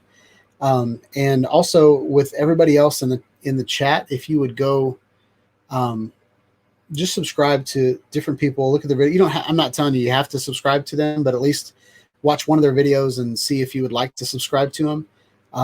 Something I'd like to do on this channel is kind of build a community of people that kind of have common interests. And chatting with 808 tonight, I mean, we've kind of had the same journey on YouTube. It's always, like the first maybe 6 months of my videos, I was just looking around the house for something to do a review on, and I'd like take it out and I'd tell people about it. And then, if you can help support 808 States videos, he'll be able to make money and buy more drones, and it'll be awesome. He said you guys got to check out the lifter for tablet controller. Yes, I seen that, and I'm really interested in it. The problem is I don't have a tablet. I've got tablets, but I'm scared. That's such a tiny controller. I mean, it's not super tiny, but I struggle with holding a tiny controller with a tablet mount, and then you got this 3-4 pound piece of metal and glass on top of it. I actually have a tripod stand that I put a tablet on, and then I'll tether it. I've done that before, and I think that's safer. But what I love about the EVO II is I can keep my phone in my case, and I can use that controller. DJI just, for some reason, doesn't understand the benefit of having your phone in a case. All their controllers just, and even that Paradanafi controller sucks. It shoots my phone out of it, and so. But I don't like these plasticky things in the bottom. Like, I have really big hands, and I bury this controller in my hands, and sometimes when you get like those moments, and you're like, like this, and you're like, no, wait. It's really and the Paradanafi controller, on the other hand, this plastic piece right here. If I have this thing in a case and I go like this and I try to put them in there, it just literally shoots out to every single time. You got to take it out of the case. It launches. So Autel did a really good job on theirs one, where you can just literally leave it in that case. Even with this finger holder in the back, I can still put it inside the case, and it stays. That's a really good thing, because I guess it's because it has that rubber thing. But I have seen people wear this rubber because it's actually glue, like 3M tape, and I guess the thing came off already on some people's controller. But I mean, that's usage. That's things that happen. You know, you can't have it all. And I mean, the controller still does what it's supposed to be doing. My main concern is the disconnection errors that we have, and that she might be going somewhere she's not supposed to. Yeah. So. Yeah, those oh crap moments, like especially when you're. I try to take as much thought out of what I'm doing. Like it's hard for me to multitask when I've got a drone up in the air. I'm watching for birds. I'm watching for bugs. I'm making sure that it's line of sight. I'm making sure it's not falling out. I'm trying to avoid wires and balancing, this pedestal with the iPad on it. My Unique Typhoon H Plus has the controller is like this big, and it has a 7-inch tablet in the middle of it. And then it has this shoulder strap that straps on and it attaches in 4 different spots. And I know that thing's not going to fall out of my hands. So I can let go of the controller if I want to, and I can come back to it. But these tiny little controllers, and I'm we've got big, broad shoulders, and, it's kind of hard to, hold that tiny little controller. And my iPhone XS Max has it goes dim in bright sunlight. So I have to remember to turn that off, because if it's like noon and my phone sees the sun, all of a sudden it just dims really, really low, and all of a sudden I can't see what I'm doing. Yeah, mine's on. I set it all the way to the brightest. I go into the display function and I just slide it all the way to the brightest. And I don't have it here, but I have an external monitor that came with one of those clip-on screen things, and it actually fits for my phone. And with the phone, it fits on top of the EVO controller, so I'm pretty happy about that. So I have that screen sort of around it, so you have that shade that screen is in. So yeah, it's really good. I use a tablet controller with the enough. It holds the tablet much more secure than the controller holds a phone. True. So when the Parrot came out with, so there's been like maybe 4 different versions of the Anafi at this point, and I think when they came out with the thermal version of the Parrot Anafi, it has a tablet attachment. And I haven't seen if they started selling those, but I've been waiting to buy one of those that actually is from Parrot and makes their controller a little bit better. Yeah, I've seen the aftermarket attachments that come over here. It's like 3D printed. They go underneath. Then they have that long thing over here, so it kind of like stands the tablet in the bottom, and then it stays up like this. So yeah. I guess that worked, but like I said, I never had a tablet. I don't know. Didn't get around that yet. Yeah. On your EVO II, so on the DJI drones, you point the antennas this way. Like here's your antenna and you point that at your drone. How do you point your antennas on the EVO? On the EVO itself, I leave them actually downwards. The manual that came with the case states to keep them like this, downwards. Okay. So I catch myself sometimes because I'm playing around with these damn hell buttons of hell down here, and then the antenna stay up like this. But I catch myself a lot of times just putting it back down this way. And it seems to be better with the reception for the camera for the video transmission too. When it tells me a lot of times like, oh, video transmission is getting bad, whatever. One of those antennas is usually sideways or up, and that's when I just push them back down and it fixes it like really quick. Okay. So what was I going to say? Have you tried it all the different ways and that's the best way that you found? Okay. Yeah. I tried it to the sides. I tried it forward. I tried it like sort of like on angle upwards. And I figured that downward seems to be the best option in there. And then when you fly, do you keep your controller in the same spot the whole time, or do you point it up at the drone? No, I keep it in front of me, but I'm pointing towards the drone, not up like this towards the drone, but I'm in the direction of the drone wherever she goes. So if she's behind me, I have to turn around, and I'm like, it's pretty much like the cone that they have with the Parrot. Yeah. I got so used to it that you stay within that cone, but it's not like I'm pointing it at it or anything like that. I haven't even tried if there's a difference in that. Dad random agrees. Antennas down. Right. We must be right then if he's agreeing. Yep. He's had a little bit of experience. Mm-hmm. I find it so interesting. Like, so now that I have the Autel Evo, I've flown Autel, Parrot, DJI, and Unique.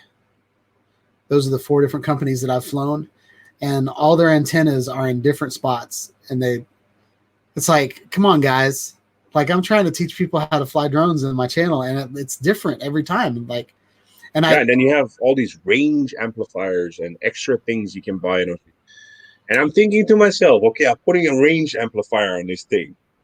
Do I really want to walk 4 miles to pick up my drone? Right.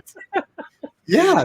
That's the first flight video that I had with the Autel Evo. I said, like, I have it in baby mode, or whatever the safe mode is that it starts out in, and it only goes like 100 feet away or something like that. And that's kind of what I said. I'm a fat guy, and I don't want, if that drone just starts flying away, I don't want to go chase it down.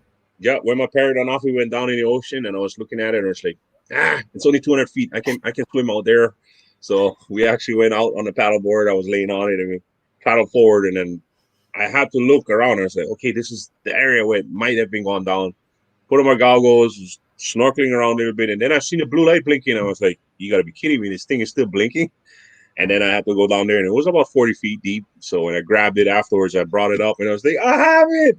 Then I was looking at it. Oh, 40 feet. Yeah, my ears are sore now. So I had to swim all the way back because my paddleboard would take off together with my brother. And I was like, okay, you leave me here stranded. I'm swimming back, no problem, with my drone in my hand.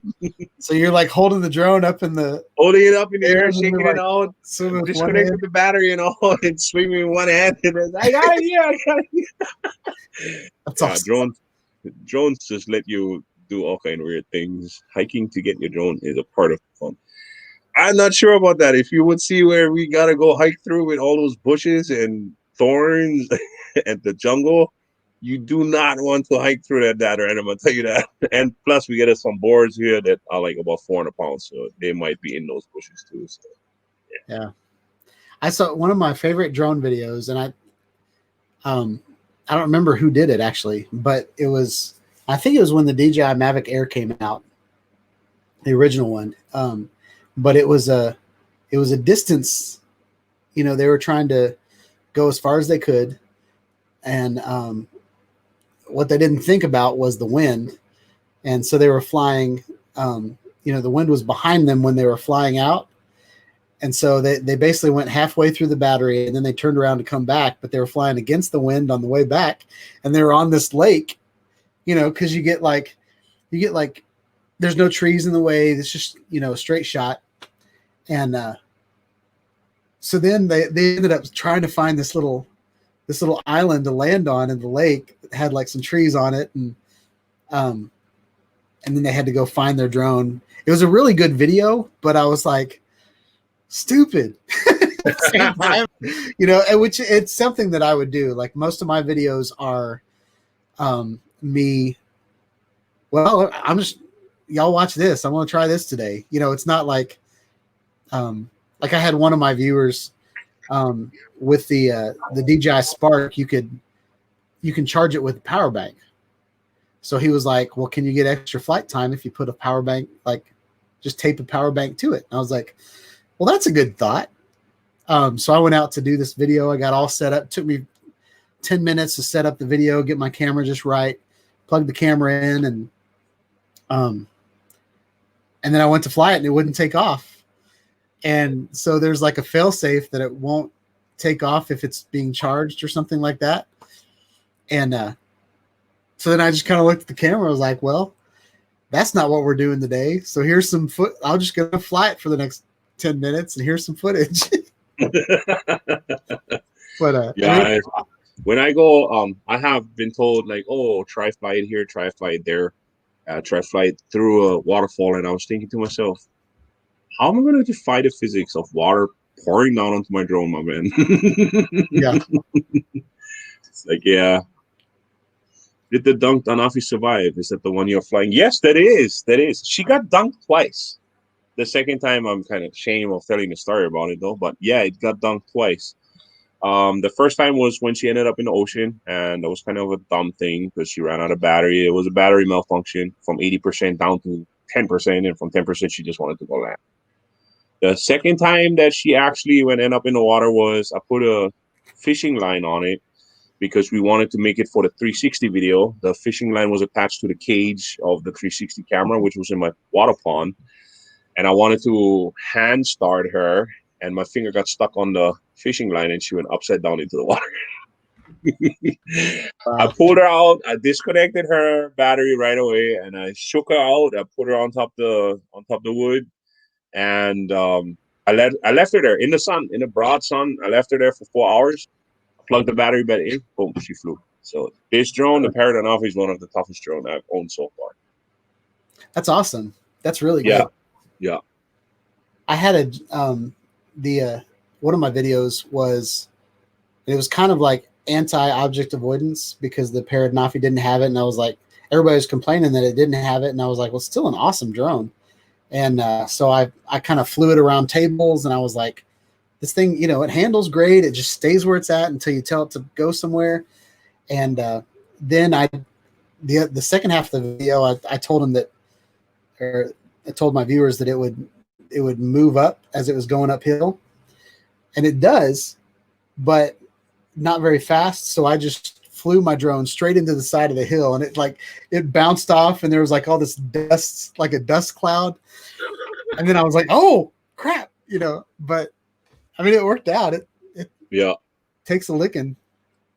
This drone can take some beatings. I hit power lines with it that are right across the street because I didn't see it. I just was going so fast with it. I hit the power line. The arm folded in. She ended up on the grass upside down. I dusted her off. The blades was a little bit hit, but the drone was perfectly fine. I mean, she flew right off the bat, right after. So it's a tough little. Have you noticed any corrosion from the salt water or anything? I washed her off right after I got her out of the salt water. I dunked her into the bucket with the fresh water, and I washed it all. I figured, okay, if this guy is wet already, then might as well just wash him out with regular fresh water. So I dunked it into the bucket with water. I shook it around inside there. Then I shook it out, and I never used it for like 5 days straight. Then I plugged in the battery, and the battery was still working. I was like, okay, I might have hopes. And I plugged it into the Parrot Anafi itself, started up, and she was ready to go. And I was like, wow. I think the difference is if the one thing that happened when she tried to land was there was like a rock on the side from the cliff, and she clipped it with her arm and she flipped upside down. These drones seem to have like a malfunction or like a cutoff switch that when they turn upside down or whatever, that they turn off. They go into this weird mode where it makes that beeping sound constantly, and the blue light is blinking.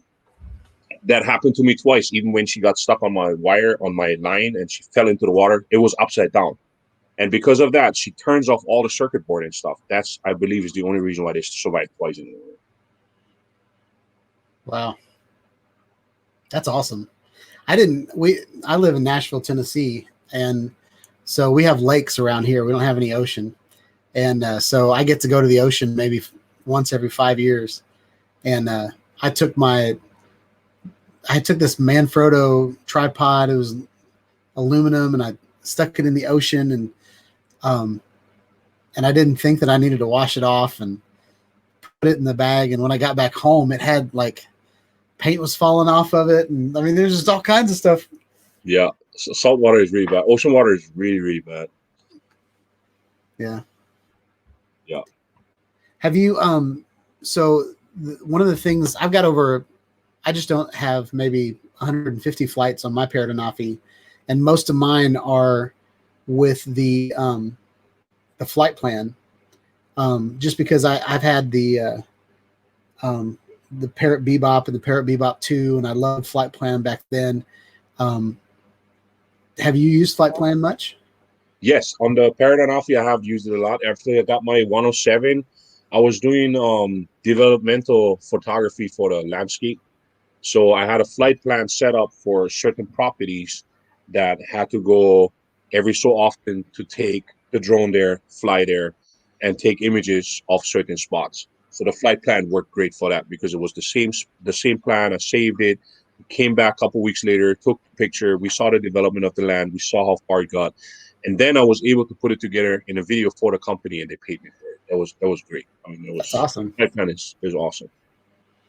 I just bought a house last year and had no idea that they were going to build behind my house. So I had, one of the first weekends I was here, I did a flight plan. And I did a video on how to make a flight plan when you don't have any map data. So I was like, okay, we're going to fly 300 feet in that direction and then come back. And then I did, okay, now we're going to go 600 feet. And then, just kind of testing the land that I couldn't see on the map. And ended up having a wonderful flight plan. And then all of a sudden they tore down all the trees. So I've got like the fall leaves with all the colors. And then at Thanksgiving, they just tore down everything.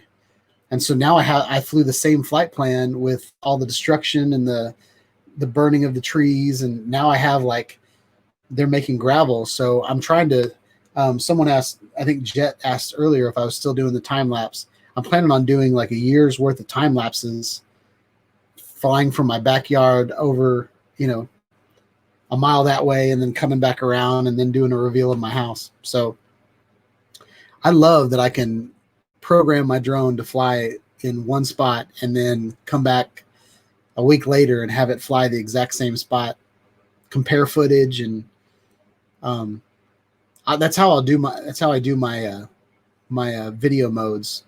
I'll do a flight plan in one video mode and then do it in HDR mode, and then here's 1080 and here's slow motion, and so I think it's awesome. Yeah, I did it for the comparison with the EVO II. I did the mission flight plan to just go back and forth for have the video resolution comparison in that. So I just let it fly the first time, brought it back, switched resolution, executed the program again, switched resolution, and so forth until I got it all together. And afterwards, it was really easy to sync all those shots up, put them all next to each other, and just let it play. So it was great. That's awesome. Can you set what is it called in EVO? Is it waypoints? It's missions. It's waypoints. Yeah, flight path, waypoints, whatever. Yeah, you can set them up on top of that Google Map where you determine where you want to go, where you want to be at, with the height and speed and all that stuff. You can do all those things, and at the same time, you can still control the camera if you want to look up or down or whatever. Can you set the camera in your mission, or? Yes, you can set it to. You can tell it where you want it to look at what point. You can actually determine at some point how the camera is supposed to look this way, and then when you switch over, that you want it to look downwards. So it saves all the functions on that. That's awesome. Yeah. Plus, you have a live adjustment at the same time. Very cool. Yeah. Yeah, I've only taken it up. It's been raining here for a couple weeks. Every time I get a drone, it either starts raining or it's tornado season, or like the ones that come out in the fall. I'm like, why are y'all putting drones out in the fall? Like all of a sudden it's going to start snowing everywhere. It's going to start why? That's the good part. In Hawaii, you can test it all year long. Oh yeah, I bet you can. Yeah, all year long. We have out of the 12 climate zones in the world or something, we get like 7, because we have like desert, tropic, we have snowstorms up on a mountain. We have all kinds of stuff. Monsoon rain. We have hurricanes. It's crazy. Wait, you have snow-capped mountains? Yes. I don't think I've ever seen a picture of Hawaii that had snow. Yeah, if you look up the Mauna Kea summit, get snow on top. That's awesome. Yeah. So is that a inactive volcano or like? No, it's dormant volcano. Dormant. Mm-hmm. So it's cold lava that snow can sit on. Mm-hmm. Pretty much. Wow, that's cool. But it has still movement, so if that thing ever blows up, we're all dust. Wow. Yep. There's a song by Ed Sheeran, and it's about a volcano. Are you familiar with it? No, I don't believe I ever heard it. It's something about like if we all die tonight. Something about fire coming down from the mountain. I think it's the line, but it's one of my wife's favorite songs. Yeah, I've never heard it. Autel sounds similar to Parrot's flight plan. Yeah, it is very similar to it. It is very similar to it. If you're familiar with the Parrot flight plan, Autel does the same thing. It has that Google map, the whole 9 yards, everything. It's just that it's a little bit more detailed. And what I like about it is a smart function that during the mission flight, you can still adjust without reverting off the route. Like you can still adjust the camera, you can adjust the camera settings, the manual settings like ISO and all that stuff. F-stops, you can still all adjust that. So with do you have like Amazon affiliate, or do you do anything Yes, besides YouTube? You do? Yeah, I get Amazon affiliate in my stuff in the bottom. It's just I always look to update. That's the really gruesome thing. I have to go through all my videos every single time to update the links. That I always try to see the cheapest link on Amazon. That's what I'm aiming for every single time. So it's affiliate links for Amazon. That's the only program that I go with because it was the easiest way to sign up for. And at first, I haven't seen any results in the beginning when I first started, and I was like, okay, they told me after 90 days they're going to kick me out, and then you can re-sign up for it. But then I ended up the 60 days already to make some revenue, and it was like in the dollars, just in the double digits. You know what I mean? It was nothing. It's like $20 here, $10 there. But tremendously over the last, ever since I got the EVO II, like the subscription went up, the views went up, the counts went up, and I was like, oh, and I got so many more emails from all kind of people and asking me about all kind of stuff and contacted me on Facebook and Instagram, and it's like, okay, this is only with 1,600 subscribers. Can you imagine if you have like 600,000 subscribers? It's crazy. It's like, damn. Like I just like to I'm more like the like and comment kind of guy, so I try to cover pretty much all the comments in my videos at all times. Like especially when the videos just come out. It gets tough after a while. Yeah, it does, but I just love the interaction, and I'm really appreciative and grateful about that people come and actually watch my stuff. I mean, nobody is forced to do so, but apparently they like what I do, and I'm really grateful about it. That's awesome. Yeah. Do you have idea boards? Do you know what that is? Yeah, storyboards. I do storyboards once in a while, but most of the storyboards are like manifested in my head because I'm a one-man show, so I know already what I want to do. And throughout the practice of this whole EVO II series, I learned a lot about how to film in sequence and how to have it that it's not as such a chaos when you download it from your flash drive or from your SD card down to your computer. You don't necessarily have to look anymore, oh, which video was this, because I pretty much like know already in what order I wanted to film because I know what I'm looking at when I want to film it. And I review my stuff on my camera prior. If I don't like it, I delete it right off the bat and I refilm it. And then if I don't like it, I delete it again and I refilm it. And then I have all the videos in sequence already. Okay. What I was trying to get at was Amazon has like your Amazon affiliate has, you can build idea boards where it's like, I've got the EVO II and here's a bag for it. Here's a, I don't know, here's a tablet holder. Like you basically just search for everything EVO and then put it in that idea board. And then all of your videos, you can, if you point it to an idea board instead of to the actual product, then you can just update those idea boards, and you don't have to go back and fix all of your links on all your videos. Oh, okay. I didn't know that. The video that I did that brought in the most money for me recently was I did a GoPro Max video that's the 360 camera from GoPro. And I just did, here are all of the invisible selfie sticks that I recommend. And one was the stick that came from the Fusion. One was a Manfrotto light stand. One was the Insta360. And I put, when I showed the light stick, then I showed a little clip of me looking at my idea board and which one it was and how much it was. And I have gotten so many clicks on Amazon from that one video. So I'd encourage you to look into idea boards. I think definitely. Yeah, definitely. Benefit. So what do we got going on in the chat? Anything else going on?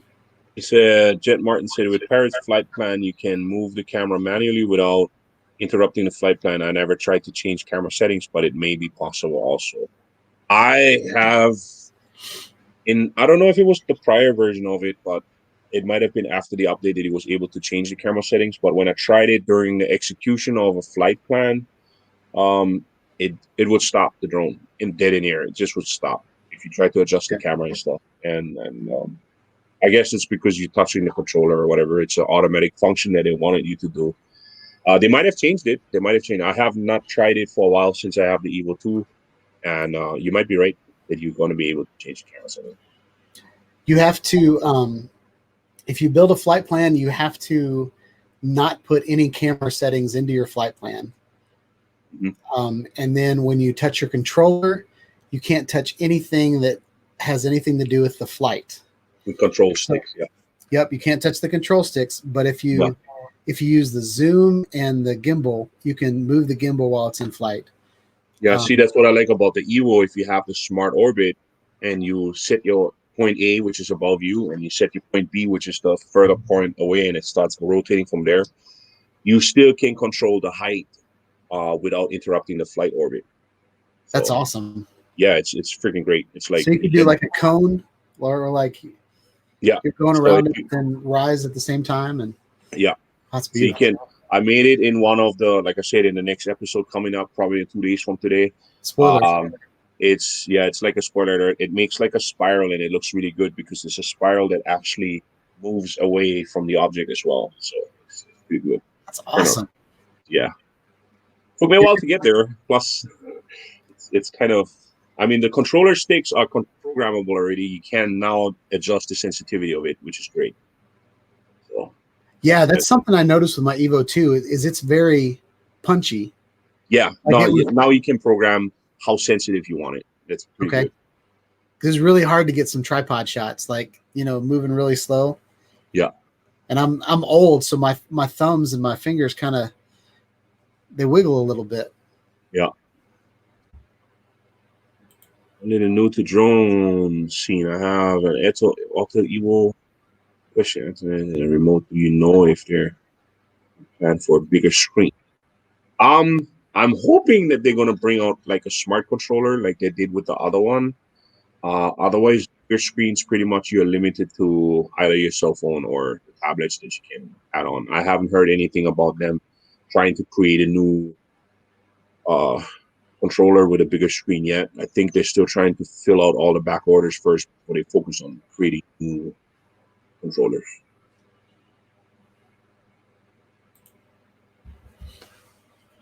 I'm just going to sit back and let you run my show tonight. This is awesome.